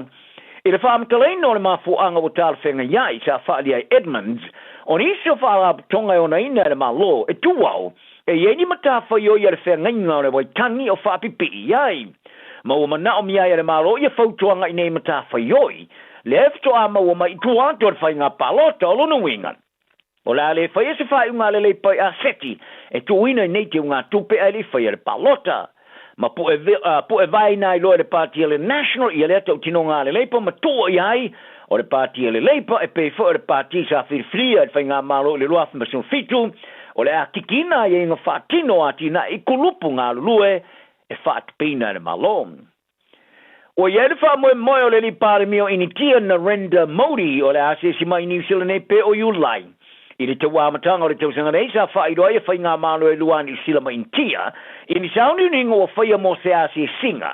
Se urua e ase singa mai a Māori I le ne tuno. I no sitting out a programa le first up le tu New Zealand pe o le ase si mai a Māori a yulai. E sa tali li sui pari me David Seymour. E whaona mawhai o na lanto wha mauni e se te mi vave. O le masina te luai sa saini ai New Zealand I se maliang o se whengainga o wha mawina I le talanga. O le saorotonga leo whātawainga I le wāa tunu e rua maintia. Le solo iai ai po le whaititi o tuperetongi whaalafonga o loa. E whauru whawha tua New Zealand intia le iwa sulima pasene. O le o loa o ano mamoe o mafurufuro mamoe. O la au le wāa matua matau mawhasami ua benefiti umai I le la ititi o tuperetongi whaalafonga o loa. O le siria male afo o loa New Zealand fa au fafuatu initia. E le ni tupere tongi fa ala fonga mai lava la sumomoa. Ma si ta ia ile ai valu se fulu pasene. O no le maulunga telo tupere tongi fa ala fonga initia o loa fa au fafuatu. Fa au fale atu lea. Sa mafu ena te punia ai New Zealand ma i maketi lea tunu. Le epi New Zealand na to tele atu na whaitawa fa ili kilope ili tasi te si mare fa valu piliona. O le vasta luai. Sa whaelo ai le wha mata uina ini tio le sa vali esa matala noanga o whātau inga mani sila e tu sai matau ma whainga au fiai ma o loa e ngau sia mai susu le povi po dairy products. O suenga so whātasi a leo whaavao malo o whaelo ai le sutasi o leo fiti o ngā ruru e whātasi ma tangata e whelaua ia whaalilo lilo ia whaala au whāsaina wa tuina tu ne ilo ia le malo. Sa forfola ina e leo fiti e whapea o le suenga e lata e leona masino whaia mai. O whaatali nei mo se whautuanga mai whaatono morianga o tangata whaingaru ngare malo po le Director of Public Prosecution po le TPP pe whape wheo na whaau wawinai. I rea se mua te semaro te sanga mawae. O se tangata sa i tu ua i lungo o wala so te ingalau tele i siria Marcela Wata ma avea i tustusia. Sa hafe pasia i le vau leo ma se sui o se kulupo e wha maa poina sori ngātu la fono e wha mautu i au kila ni nei. O nei tu se inga. Sa whaelo ai tau mawhainga mo le tangata valina o se tangata ato o tasi i leo foina leo whaamatalanga i le mea nofo ma whaarua iai. Ma whaelo ai fo i e leo o tā pāina i e tupe e tu tongi atu. I whaamatalanga i wheu ia inga mono whanga e tolopo iai ma piki ma iei whala au whasaina. Whaali e leo o leo ofisa te tasi o tua ia sa su eina uma whaamaumaungo la tu tupe maua. I se whaamatalanga te sia sa whaamauni ai o pulenga Australia ma New Zealand sa so soni in lea suenga. Sa whaelo ai leo New Zealand sa maua so ta inga ma lea suenga talu mai te sema. E peona taula mua ai leo fiti le whaatau tainga i leo New Zealand o foina i ai le lango pe amana o mia o le official ambassador o America Wellington le o whaavai ai ma le official su le FBI sa te eno na whaali i ai semanatu. O le whaatupura i o le taunga tāra soi fuanga o tīnga le tō telo tangata. Ai o i la tu e tū maule a whai tupe maua. O tele atu le uti o le whasosoa. Inisi, o whaamamulu le whaatau ino kofe, ma ano manfasi mo tā mawha. O le taunga tāra penseni mo suau, wa ngai atu lawa ina maulunga tele atu mai le taua, tanu mai le taua Iran. I foi numero o whaelo ai o vaila au whaafo mai ma pilo ele tisi. O tu ina e foi ina mamawhai atu tupe a tangata lau tele. O au mātua i po tangata pensiona, o se isi leo kulupu e tū maule a whai o lātou tupe maua, o whetoi nei le whātou wino vaenga e lātou te manamia. O se tangata matua pensiona e nofto tasi e na o le lima se lau lima sumali lima tā la sumali lima sene maua le vai aso. Ai a whai o se tangata pensiona, e no nofu whātasi ma se isi se whale tasi, o le ala i titi atu lana tupe maua. I leo ngāri pensiona, e na o le tai whase lau luasfu lima tā la mar whasene le vai aso e moina. O le mea lea, o pile tutongi e peo insure pensini wha o popo e pile tutongi o no winga, e te tau lava na wha amamulu nisio vaenga e masani o na wha tawina. Ta ua e nisio tangata pensiona o kofe ta mawhaina ma ano manfase e wha tau, o nisi na vaenga o wha amamulu. Ta alonga, o wha arabu tonga le laka pipa i New Zealand, boli touch New Zealand, te ma le laka pi New Zealand, o te tuwha atasine e so sani e tomo whai, ma wha aolo la ina ta alonga e loa. O nei whaarab tonga e lua o forflainas whainga paanga fau. Lea mana i aile la kapi pai o sei tu ainga o ta alonga la kapi e le whaatau tino e alo ia mon tau mawhan whana. Whaaria le la kapi New Zealand. O le whainga paanga o le a whaawai se tasi o tūlanga vai pito tele o tangata e a wai ili ta alonga New Zealand. Mane maro si ato le whaasolonga o le la kapi li tau sang atoe amata mai lava le la kapi pai. E whaia li tau mawhan whana whaasola tuai le ili la kapi e tu polanga televo wa onga makalapu i le tau malulu. O le sinau tu, o le whaatupo ia leo numero tangata a wai so se tu aingo le pi.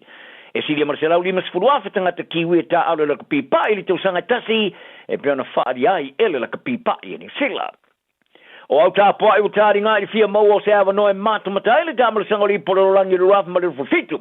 Wa mau o nei le awa noe tāra sangai mo pepa e whaatawina mo tāronga umai lima sumale lua.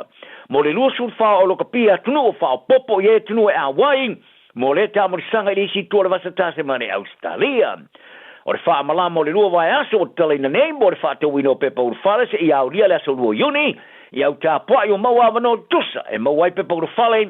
mo le ta marsanga pitu tele o lo kapia le to elim se la waso o le toe mai le ta longa momoa o le ta marsanga i va Australia o tari malo ia mare au Hong Kong China e fo le ta marsanga i Perth i la sumo mo October o le 4 miliona o pepa uru fale sa mo mo atu fata wina ma se la tosu ma le limo tunu i le vai ngo pepa e mo mo fata wina ma pepa uru fale a mata mai lava le fast food tala Australia mo tanga matua luas food tala Australia mo tamaiti e pe na mauru ma tele le manawia tele noi pepa uru fale o la usoka ali au kilani ale Auckland FC o le atari malo nei le suanga sampino le tamar sanga soka ale e League Australia marisila mo se te mo mo ni sil nei le stonai i au kilani ma pepa uru fale wali po te nei le alu mia tele o pe o fata wino keke vevela ile fiafira so fo la so mo fata wino pepa uru fale o fa dia over the silly Nick Berger o silia la tiki ma le luas fuafe pepa uru fale o fata wina mo ma la Go Media Stadium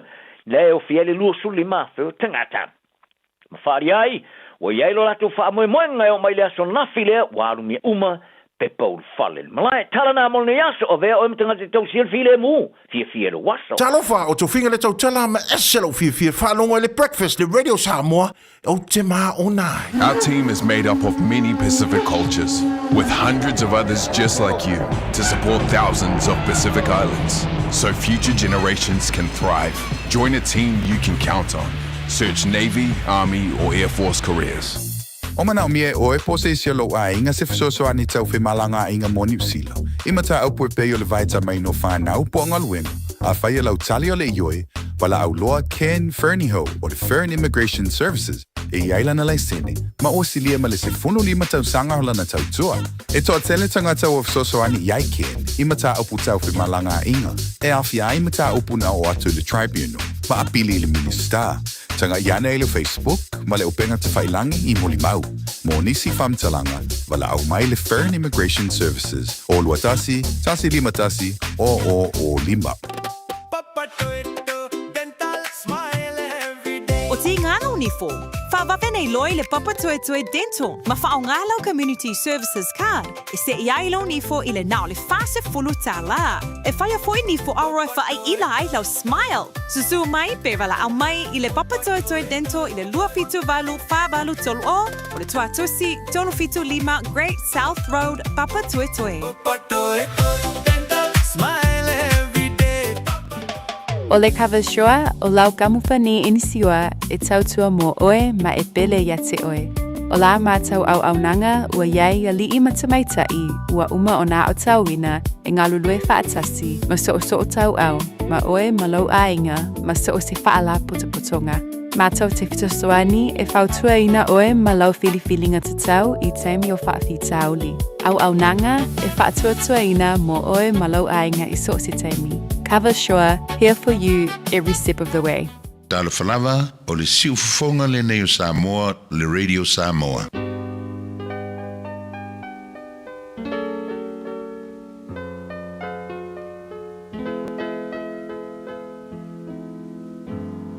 Faitauina le upo le poto no le tautua matavela linga Fusi and Sons Funeral Services i Mangele ma Samoa. I taimi o mawhatianga ma whaanoanoanga ona o le maliu.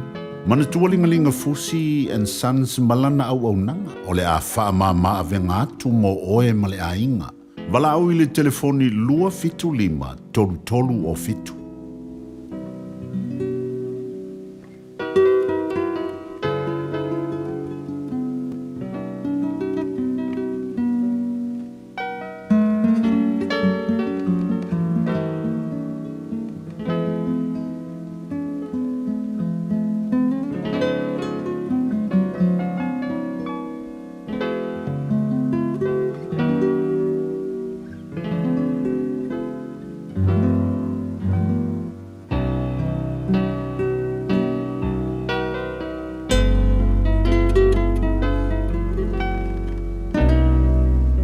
Lona matau pe lua se fulu e whaitawina i le upo le poto o le nei tae au fong.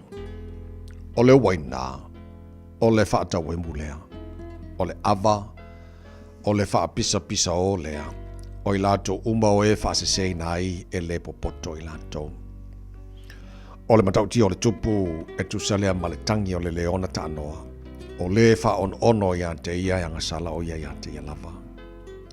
E whai mawi inga o le tangata ina ua nofo sa o ia e le whamisa. A o vale uma, lātou te whaatupu te le ina. E le suatia le paie, ona o le tausanga maalili. E aisi o ia i le tausanga se saito ai le maua. O le atamai le loto o le tangata, o le vailo loto lea. A o le tangata whautauta na te utufia mai ai. O le to'atelo tangata, e taitasio i lātou maalanga ina lona hanga le lei. A o aise na te loas tangata whaamaoni. Sa vali ma le tonu le wa meo tonu, e manuia lana whanau pe ama vai atu o ia. O le tupu o lo nofo i le nofo a whamasino, na te whaata ape ina mea leanga uma i ona whafonga. O ai e se whapea wa ufa mama ina lo loto, wa te a uma a wangasala. O maa SSF wa e ma e wha SS, e whaatau ino sia ia me lua e leli. E mawhaiona i loa o le tama i lana mio, pe a sa ona lei ma le tonu o lana me whai. O talinga e whaalongo ai, ma mata e wa ai ai, o le ali e na whaia ia me lua.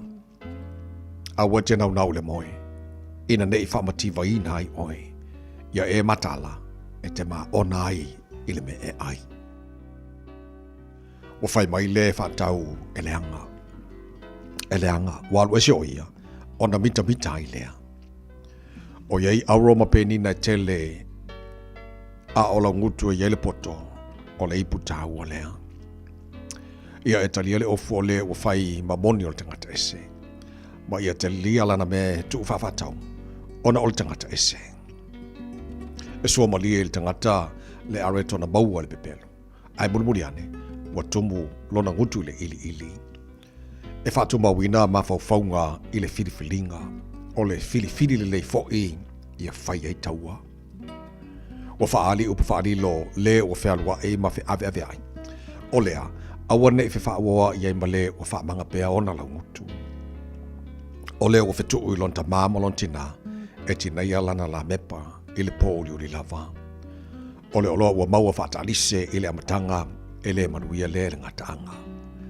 Au te whapea ane, o te tau yatu i le leanga, ia e whaatel tali i lele i, o na whaola ina lea o oe e ia.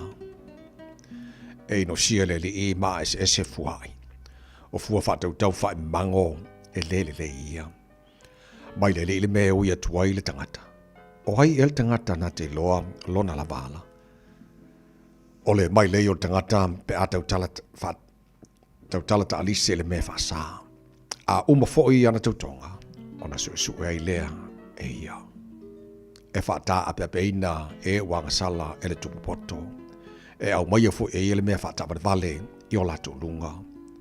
O le mawhau o le tangata o le la mepa lea le li. O lo su e mea uma i to tonu o le loto. O le alofa malfa maoni la te leo ina le tupu. E whaatu mawina lona no whaali i le alofa. O le matango fio tau le lea, o lo lato malo si lea. O le mamalu fo i o toe ina, o le ulu sina lea. O whaalavalava, o le manua, e wha mamai nai le leanga, e wha pia fo i tā, i te tonu o le loto.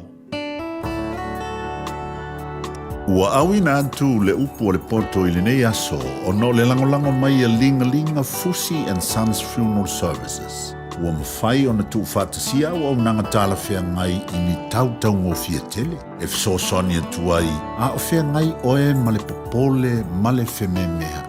E mori whātasia atu ai ma wha mai senga, ma wha mawhana whananga mai a linga Fusi and Sons mo a inga uma o Samoa ua whea le maliu ma le oti. Malau mai loa ia linga Philip Fusi linga. To ia whaapō linga, to ngia si ulavea, pesusu mai i le luas fulvalu Canning Crescent i Mangele.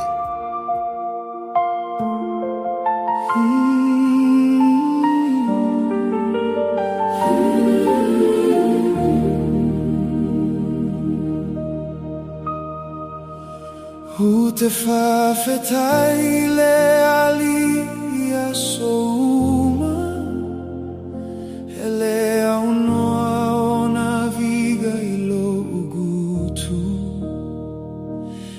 Mita lo uagaga ia te oe Ue fusia au Ilo alofa O mea umaua o maua O loa gale leilea O le ola male malosi O lao mea alofa O lea o te abatua Lo uloto atoa Ele ai se isi e peio oi Le atua paia E tatau ia te oe le viga E tatau ia te oe le viga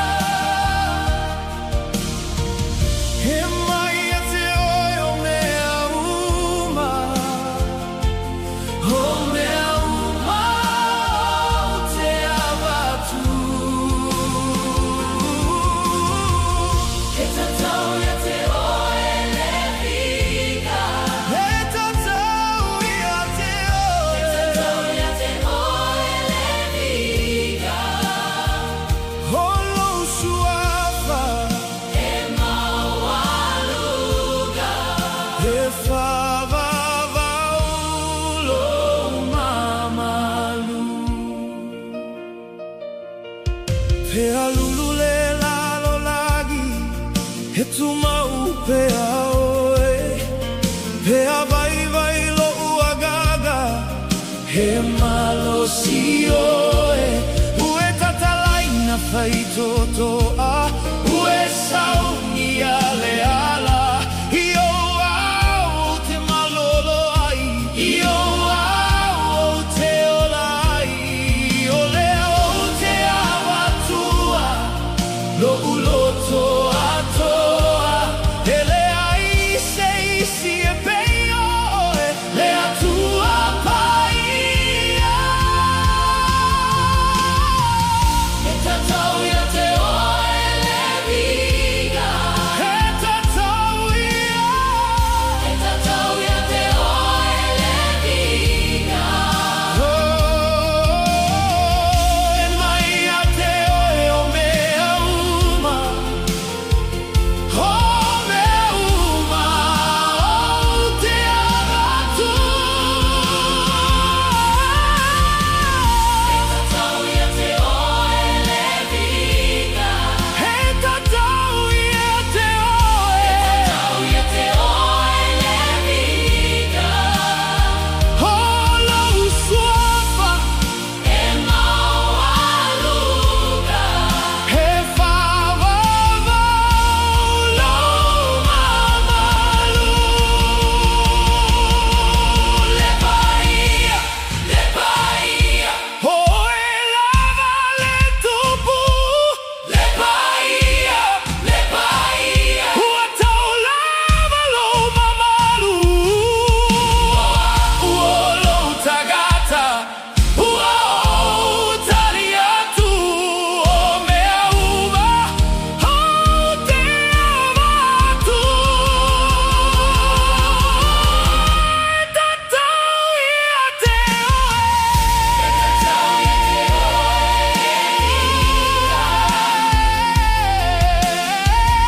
E tatau ia te oe le viga He mai ia te oe o mea uma O mea uma o te abatu E tatau ia te oe le viga E tatau ia te oe le viga Holo suafa E maualuga E whavavaulo mamalu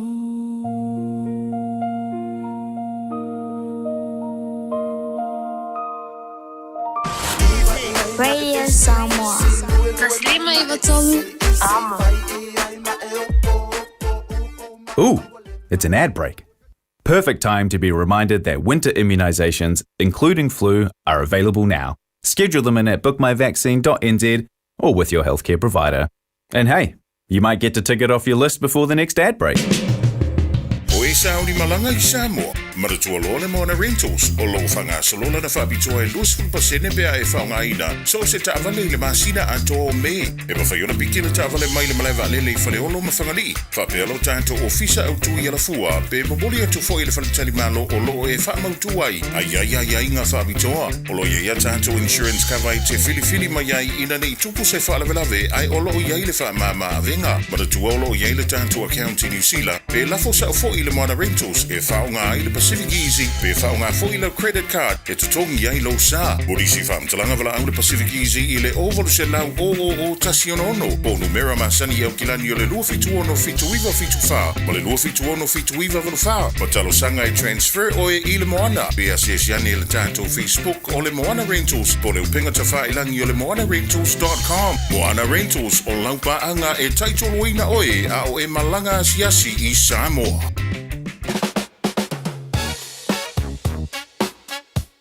Au kilani I saute, o sa ili se Samoa o e malo ai, o le Enterprise Motor Group manukau o lau fale taavale wha moe moina.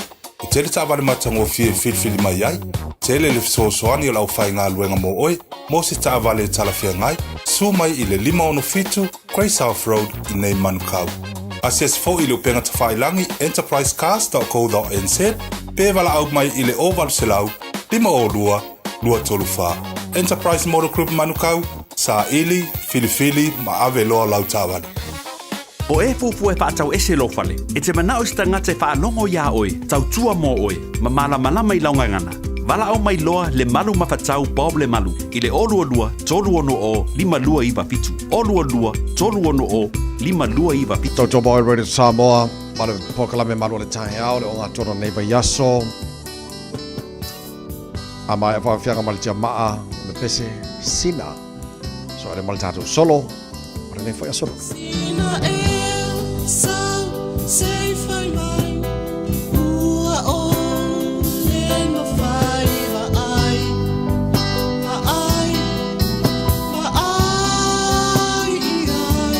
se sa se no fo mai, sina e po o ai.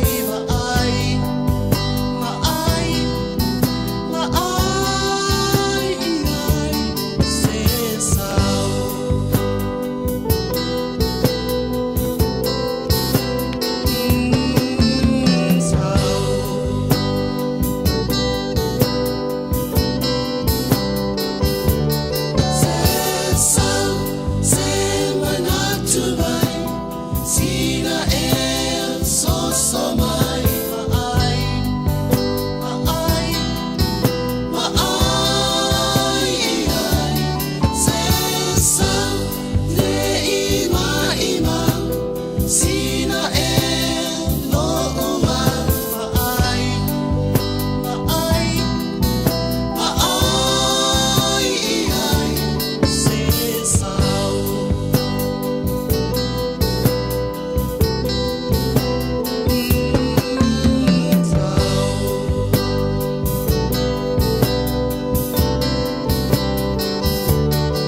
o le solo. Na maua upu o na tusi ai leo laina mawai laina mawha mawina solo o mai tono le tusi o le malamalama. Tusi e le sunga ya Pastor Rolangi Mikaele. Sa fia finga o le late apostolo Viliamu Mafoe o le autule le upulipoto le neitai o tule le solo le neitai o lo faitawina lava. Pastor Rolangi.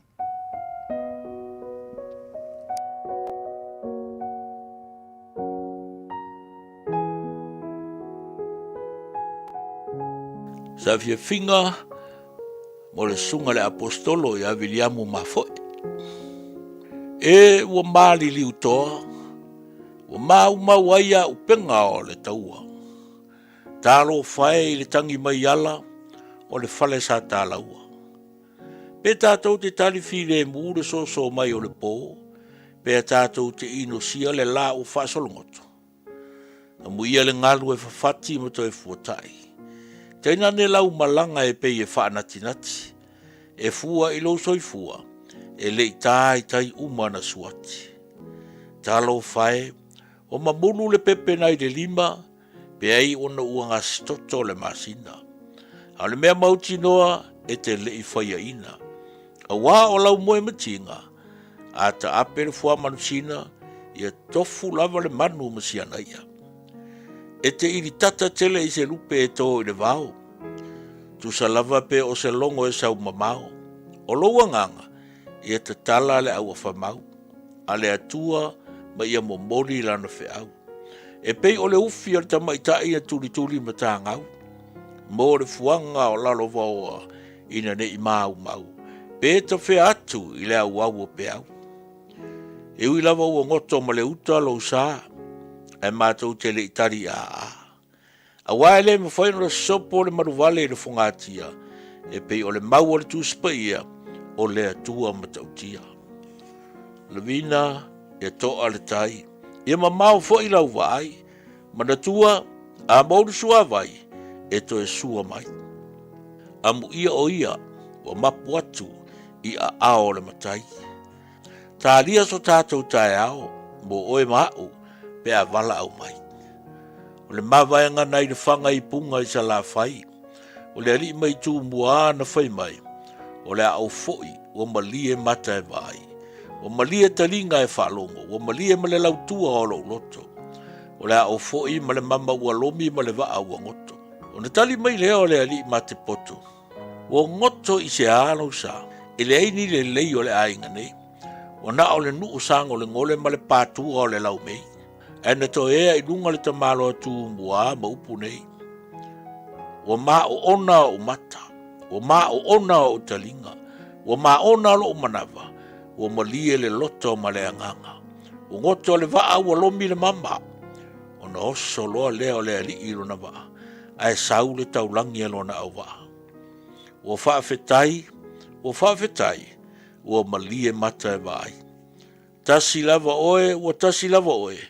Le i te i o mātou loto e. O whapena le langona ia te oile au na le atua. O malie le loto le ainga, le Samoa YFC, o le ekalesia, ma le atu nuu i lau tautua. Sa e whaia whaafafine tō anga. O whaiwa alo filima mo Samoa, ma ona tupulanga. Na e so soli le a auloa, na ma whaia te oile tua o loa. E vini moa, au e ta se le wa maoa. Aisea, moa nganga e tele o lo le iloloa. O le wha malo longa o le anganga, o le tumutumunga le o lau alufanga. Sa whitata iai wha la manga ise lau foe. E ui le fia tau mawha, ma le lava o le moe. Ai le ai, moa sili lava ia te oe. Yesu ke riso, malona wha moe moe. Ia, ai mapu maia. O tofo le atunu ile na namu o lau au nanga. E taritonu le anganga, o maua lunga le vi inga o lona suafa. Saula ia, ina e alu, ile nuu o fia fianga wha le anganga. E te pese i ona vi inga, te alaifo i le alanga. Te aleluia, o sana i le atua o atua, o le alii o alii, o le tupu o tupu, o le matai sau o le tufofuanga. So forever, my brother.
Hallelujah worship team mat pese mat welu fa mai ai ia le tatu solo o le nei fo itai fo per masine solo lo vaste tasi joy se frufitu mino te lo to ta le ole tu la se fruto pa una mino lo toy ale por kalame ma lo le tai au mole lona los fu nei aso me tar fo lo le lua fe lo se fulu ma le ono ma lo fo lo mo le tu fa ma lo fa tai lau mai mo la fa fonga nei te mo le tai au ma na tu lo so lo le tai au le lo fa ma le le tar ma tai le langa le ma nga yo susuru le la so le au kila nei fa mo lo fa pena fo le tau mo tatu o mai si vai ngoni si lo fa pena fo so se vai ngor ke lo pe lo la papa o le malu o le atu no o le afo e o matanga luenga de malu le na vatu le tara po kala mele tai au o le uo o le fuanga al palmia mal minister to pele sa fa la ora nafi o le a mawhaiona whaititia, o le whaingo fia ina o le matau pu, whaititia tanga te whainga luenga, ai a matana wha o ngā ia le AI, po le Artificial Intelligence, whaiona whainga luenga.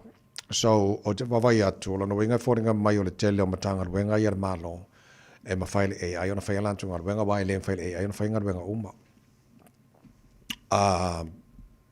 mai ia ma telo isi vaenga i le fai le ai ona fai ai foringa mai o telo matanga wenga a lai il te tununga malo e fai ona fa nga ina le AI so ava ese la tangata soifua e il to mai malanga lu e inga wenga i tono government agencies ai fa nga le AI silia tulo na malama il fai nga wenga ia ai fai titi inga wenga tangata o lai tau sio la tu ainga ma fa moi la tu wenga la tina ino la tu ainga so il va vaya to le lisi a to le na mai si sila nei lungo tanto e lo se ful male onom tanga wenga te tasi o lo te va vaya to lo o manino o tanga wenga o mai le o lo o a fo e ti ti lo ele malo ia mole fa ti ti o tanga fa wenga fa te ingala social investment agency varis fruono tanga te whainga ruengai si tia lea whainga tanga te whainga ruenga tau sanga bavai le fitus fu pasene Ministry for Regulation iwas fu tolu tanga te whainga ruengai si tia fu 5% tau sanga bavai tau tanga te whainga ruenga Ministry of Disabled People fitus fu malaiva tanga te whainga ruenga fu tolu pasene si tia tanga te whainga ruenga tau sanga bavai Department of Conservation lua fe varu se lau dua sumar varu tanga te whainga ruenga si tiel 50% el tau telo tanga te whainga ruenga tau sanga bavai Statistics New Zealand a fe tau se lau fasu fitu tanga te whainga ruenga si tiel 50% tanga te whainga ruenga tau sanga bavai Public Service Commission lua se lau maltoru tanga te whainga ruenga si tiel 5% tanga te whainga ruenga Inland Revenue fa fe fitu se lau dua sumar leiva tanga te whainga ruenga si tia 5% el to telo tanga te whainga luenga i tau sanga bavai tanga luenga le customs tasi lea whewhase lau 5 tanga te whainga luenga si tia 5% tanga te whainga luenga tau sanga bavai National Emergency Management Agency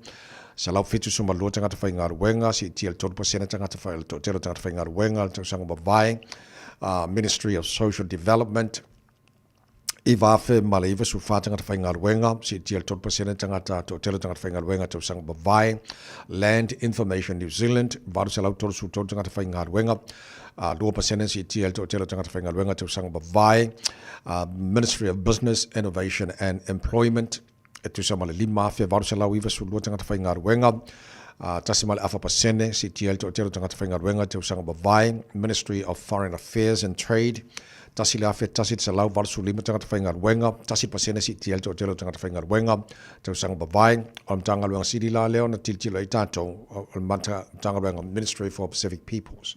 Iwa su tasi tangata whainga ruenga, si tiel tasi pasene to telo tangata whainga ruenga, i te usanga bavai, Ministry for Primary Industries, tolu afe whase la wana suma 5, ele yaise si tianga si tie lungo to telo tangata whainga ruenga Ministry for Women tolu su malaiva tangata whainga ruenga 12% si tie to telo tangata whainga ruenga te usanga bavai Department of Internal Affairs lua afe whase la uiva su maleona tangata whainga ruenga 5% si tie to telo tangata whainga ruenga e le telo to usanga bavai fa solo mai lava le telo isi tangata ruenga Office of Treaty Settlements se lau su 5 tangata whainga ruenga ono te sima 5% to tele whaatupula i e tangata whainga ruenga te usanga bavai the Treasury 5 se lau whaasuru lua 2% si tiel to tele tangata whainga ruenga te usanga bavai the Puni Ko Kiri tolu se lau iwa su tasi tangata whainga ruenga 2% si tiel to tele tangata whainga ruenga te usanga bavai Cancer Control Agency 5 su tangata whainga ruenga 1% to tele ai si tiel tangata whainga ruenga te usanga bavai Ministry for Ethnic Communities 5 su tangata whainga ruenga 1% si tiel to tele tangata whainga ruenga te usanga bavai Ministry for Culture and Heritage se lau su 5 tangata whainga ruenga se 4% si tiel to tele tangata whainga ruenga Department of Prime Minister and Cabinet se lau fasu fitu tangata whainga ruenga 10% si tiel to tele tangata whainga ruenga te usanga bavai Charter School Agency 10 tangata whainga ruenga 2% to tele tangata whainga ruenga te si tia te usanga bavai ia male New Housing, Environment and Transport Ministry e tu sa male afe 2 se lau fitu 10 tangata whainga ruenga ia o mtanga ruenga o mana o le o mana whaasili le Minister to Nafi Nicola Willis o le ao e ile fofuanga whaji tia tangata whainga ruenga ai matana whaanga ia le ai whaia la tunga ruenga kalo whai ia walto tela mtanga ruenga o mandei alo ngā rua i alo matama whanau o le tino matanga ruenga i ale malo. Makau kia to sultasi se fu. O te alofa tele ia te oe o au anganu ua lau i loa ai oe o au ami o whaafia fia ma le tau sa afia o mea tonuna e mana o mia Samoa e lo ua tunu upele e mita mitai lo ua nganga ia te oe o lo ua tunu na tofia mai lunga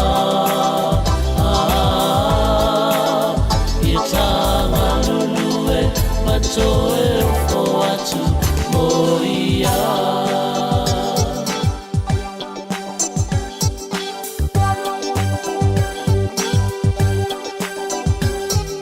Samoa ua aina o watu e se fulu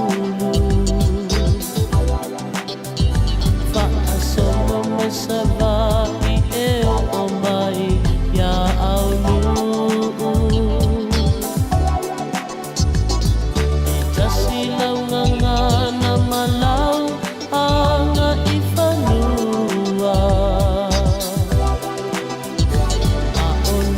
Palangi ua o mai mavaelua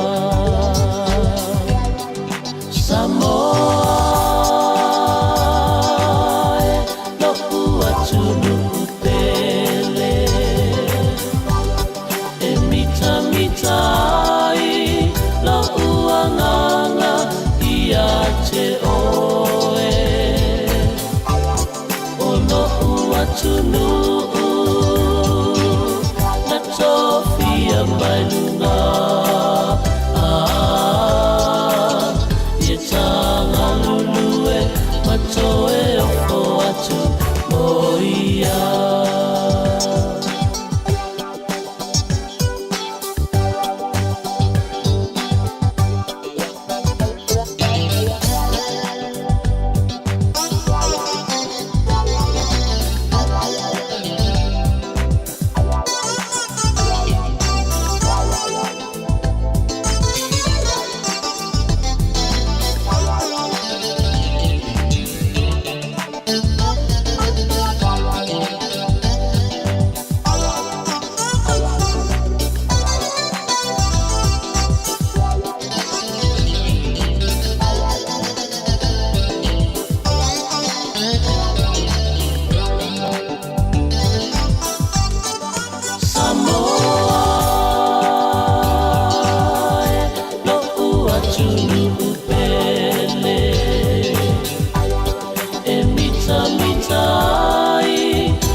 mo alo watu pele moile niva ya sa mo le tino pele ama yelo awa julo lima ta ufa to fa mo ne tai o ta ma ro ta o na mo ne fo eso lulu fa tai lo ta mo ta po inga mo ni tele level ne ya so lo fa malanga le o ta mo tai le langi stay warm and stay safe and God bless them to o ne ta vai mini so for ai ma ro ya Oh ma fa e pura la te dia so le fia mai le fia fantasi e a so la so o how to cosi se ma la ti fai moana la ute mane le fili o tama sa o sa ili u polu sa vai ma ponena a uale ai se fuana o te tawena Talo I know fa abane di la upena Olo susu mai ile motu o tutuina So we all o manabe say my boy says your heart Bohita lava watasi July lela Jama Fau Orio le pule Faso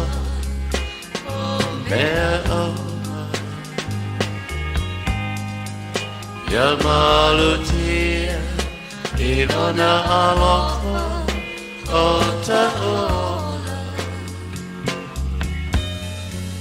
Fa ape foi Malitele ofa Au so so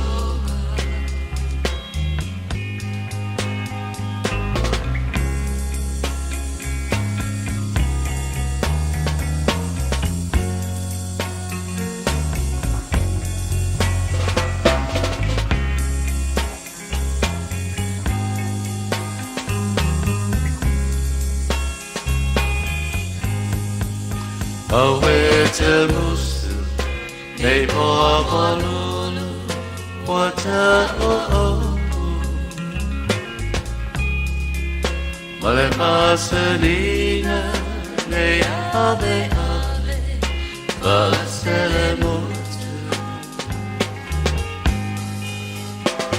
Nei pei, le wale pea, male isu. Te tangi le moa, au siuna afa, ua e upu.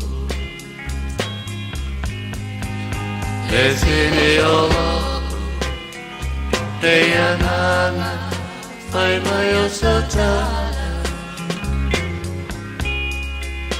Le tumu, o fratu, so umanatu.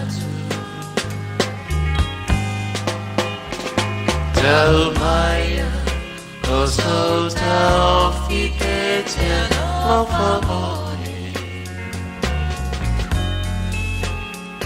Mada tua, la ta tonga, se io de oggi.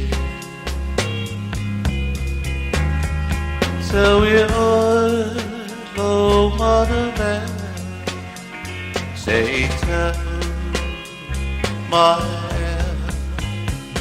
oh yeah, eu sei se vai oh Peter lava watasi July lela Jama Ofa Oyo le pule Paso Mea Oma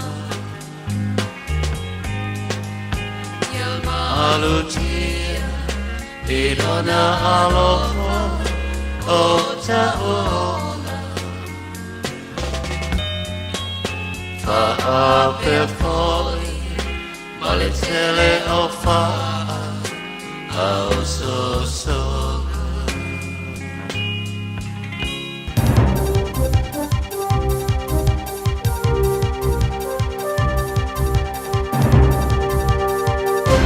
Malot foli tapo inga le tunu ia fa fongaia ili nei fa popongo tala mo lau tapo inga ili nei tau monu ia o for flain na fa inga malo ia for fuanga fa ki tionga runga malo li tu semar sfu fa pasene ile isi tolu to sanga isi lulunga wala tu fariai wala fa sau ina ile lua te semar fa biliona tala o for fulanga o nei swinga la so na fili tu talanga mo moale ka mai minister tupe Nicholas Willis Aulu mana ili talafara te wali tupe. Leola ai ua nea ina lusi ai le valu wafe fitala wanga wenga, ale malo ili o ngā tono le wafe ma le lufuiva. O teminei, e sidi ma le onsu tolu wafe tangata whainga wenga le malo ili aso a topo full-time public servants, e peona iaisi na tu uiti tinga le titi lalo le whainga malo so fatasi, mai le lata ile onsu ma le lima afe sa iai, ili teusanga le wafe ma le lufufa, ili wafe ma le lufulurima, Sa fola si ai Willis ia le toi whaatula ngana atoa a fuafuanga o tau tuara malo. I le whaiti tiele numero matanga rua ngana malo iai, ai si tiele whaongaino o wala whaona ponei ale AI. Ma isi mea whainga rua whaona ponei, mo le whaasao ina i tupe ale malo.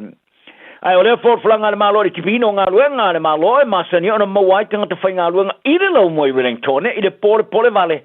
He peona whaari ai le li pulinu Andrew Little. Sa faiese fono tanga lito ma le autu stala ina wa mai ona forflai na le malo le fai titi o le numero tanga whainga ruenga mo le whaasau ina o le luatis ma le whapiriona ta la.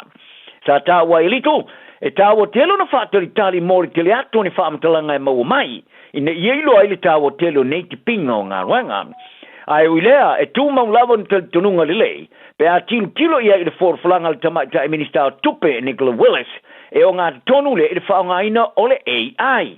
Fari elito, o Wellington e iei ofisa e malosi te lea le whaongaino o wala wha teknolosi. Ma whai e mana na o le malo e whai paanga manei wha la tonga makapani o Wellington e i le taulanga e whetau iai. Ai ui lea o i whaari a fhoi, a iei ni ngā rua ngā le malo e lusi e lea na o tangata whai ngā rua ngā awhi ai, ai wha pena fhoi i a whaloloa wharoto e whale makampani tani malo. O tau tina le pātia le leipa, o whamatalanga au tu e winga li teo ngā tupe le rumana e po le Future Fund, e au fiai ma tupe le malo e whaaruai, whape ma aseti le malo. E whato a whamatuina pe a mai ar whai ngā pālota ili tausanga nei. O le asona nafi sa tau tino a ili tamai tai whai pule suiso upo tupe le pāti Barbara Edmonds, e le oilo foile na pāti po a ia aseki le malo, o le atuina tu ili teo ngā tupe. Ai whato ai roina pe a maua se whautuanga ma i sui ofisa i le mai ai o le whainga palota. I le whaamtaleino le mafuanga o tāle whenga iai sa whaali ai Edmonds, on isi o whaala tonga o na ina le malo e tuwao, e ieni mata whaio i le whenga inga o le waitangi o whaapipi iai. Ma o mana o miai le malo i a whautuanga i nei mata whaioi, le efto a maua mai i tuanto le whainga palota o luna wingan. O la le whai se whai unga le pai a seti, e tu ina nei te unga tupe a le whai le palota. Ma po e vai nai loa le pātia le national i le tau tino ngā le leipa ma tua i ai, o le pātia le leipa e pei whai le pātia sa whirwhiria e whai ngā malo le loa whimasun fitu, o le a kikina i inga whaatino ati na i kulupu ngā lulue e whaatpina le malo. O ia le wha moe o le li pāre mio initia Narendra Modi o le asesi mai New Zealand e pe o Julai. I le te wāmatanga o le tausanga nei sa whaidoi e whai ngā malo e luani sila ma intia, i ni sauni uningo o whai mo se ase singa, se urua e ase singa mai a Modi i le ne tuno. In overseeing the program the first up le Johnny Sila pe o le ase si mai a Modi a Julai, as a tali sui pari me David Seymour, e wha no mawhai o na lato wha mauni e se te mi vave. O le masina te luai sa saini ai New Zealand i se malianga o se whengainga o wha mawina i le talanga. O le sa o tonga leo wha te wainga i le wā tunu e rua maintia. Le e solo iai ai po le wha i titi o tuperitongi wha la fonga o loa. E wha uru whafo atu o New Zealand intia le iwa sulima pasene. O le o loa o ano ma moe o mafurufuru o ma moe. O la au le wā o matua matau mafasami ua benefiti umai i le la i titi o tuperitongi wha la fonga o loa. O le siria male afo o loa New Zealand wha au whafo atu initia. E le ni tuperitongi wha la fonga mai la wale asu mua. Ma si tai ai i le ai valu se furu pasene. O no le maulunga telo tuperitongi wha la fonga initia o loa e wha au whafo atu. Wha au whale atu lea. Sa mafu ena te punia i New Zealand ma i marketi le atu nuu. Le epi do sila na to tele atu na foi tau afa i kilope i tasi te si marfa valu biliona.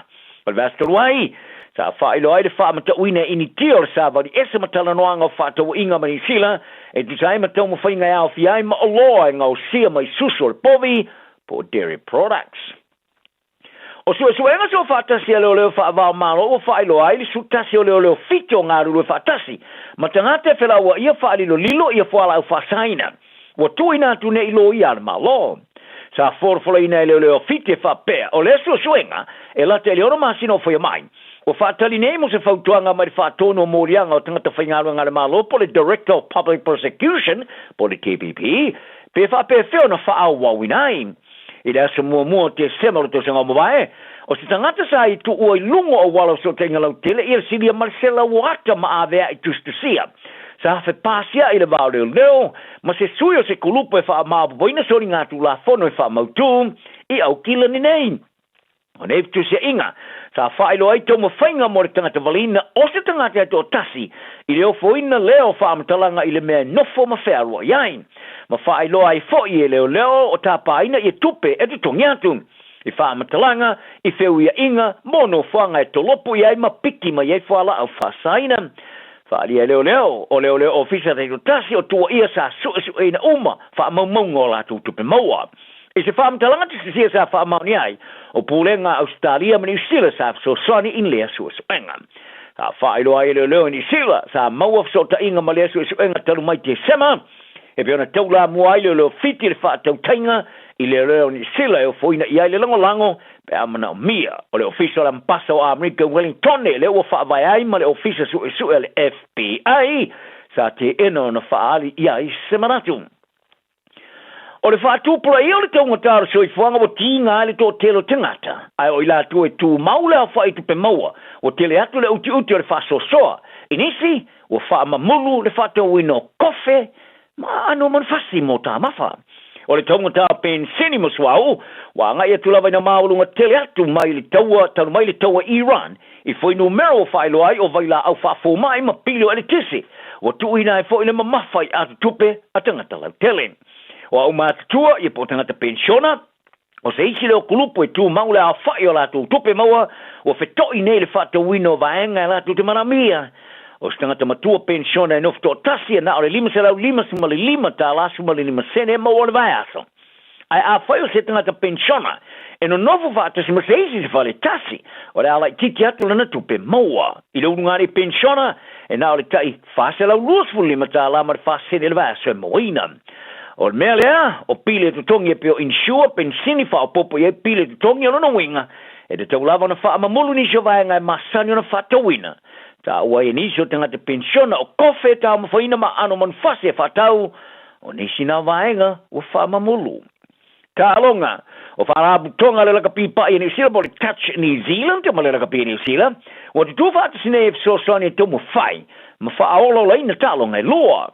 O nei wharabu tonga e lua o forflaina se whainga pa anga fau le ea mana i aile laka pipa o se tu ainga o ta alonga laka pi e le whatau tino e alo ia mon tau mawhan whana. Wharia le laka pi New Zealand. O le whainga paanga o le a whaavai se tasi o tūlanga vai pito tele o tangata a wai ili ta aronga New Zealand. Ma ne maro si ato le whasolonga o le laka pi li tau sang a toe a mata mai lava le laka pi pai. E whaia li tau mawhanwhana whasola tuai le i le laka pi e tu polanga televo wa onga makalapu i le tau malulu. O le sine au tu, o le whaatupula ia lero numero tangata a wai so se tu ainga o le pi. E siria Marcela lima sfuruafa tangata kiwi e ta aule la kapipa ili tau sanga tasi e peona whaari ai ele la kapipa i New Zealand. O au tāpua i utari ngā i fia mau o se awa noe mātu matai le tāmara sangori polorangi rurafa ma rifu fitu.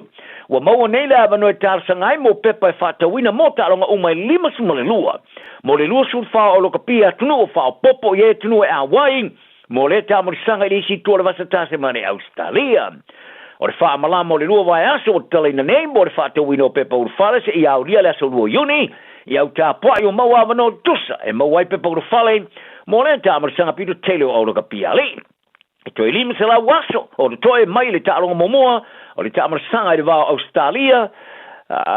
O tari malo ia mare au Hong Kong, China. E fau i le tāmara sanga i Perth i le aso momoa Oktopa. O le 4 miliona o pepa urwhale sa momoa tu whatawina ma le se lau tosu ma le 5 o tunu i le vaenga o pepa i momoa whatawina.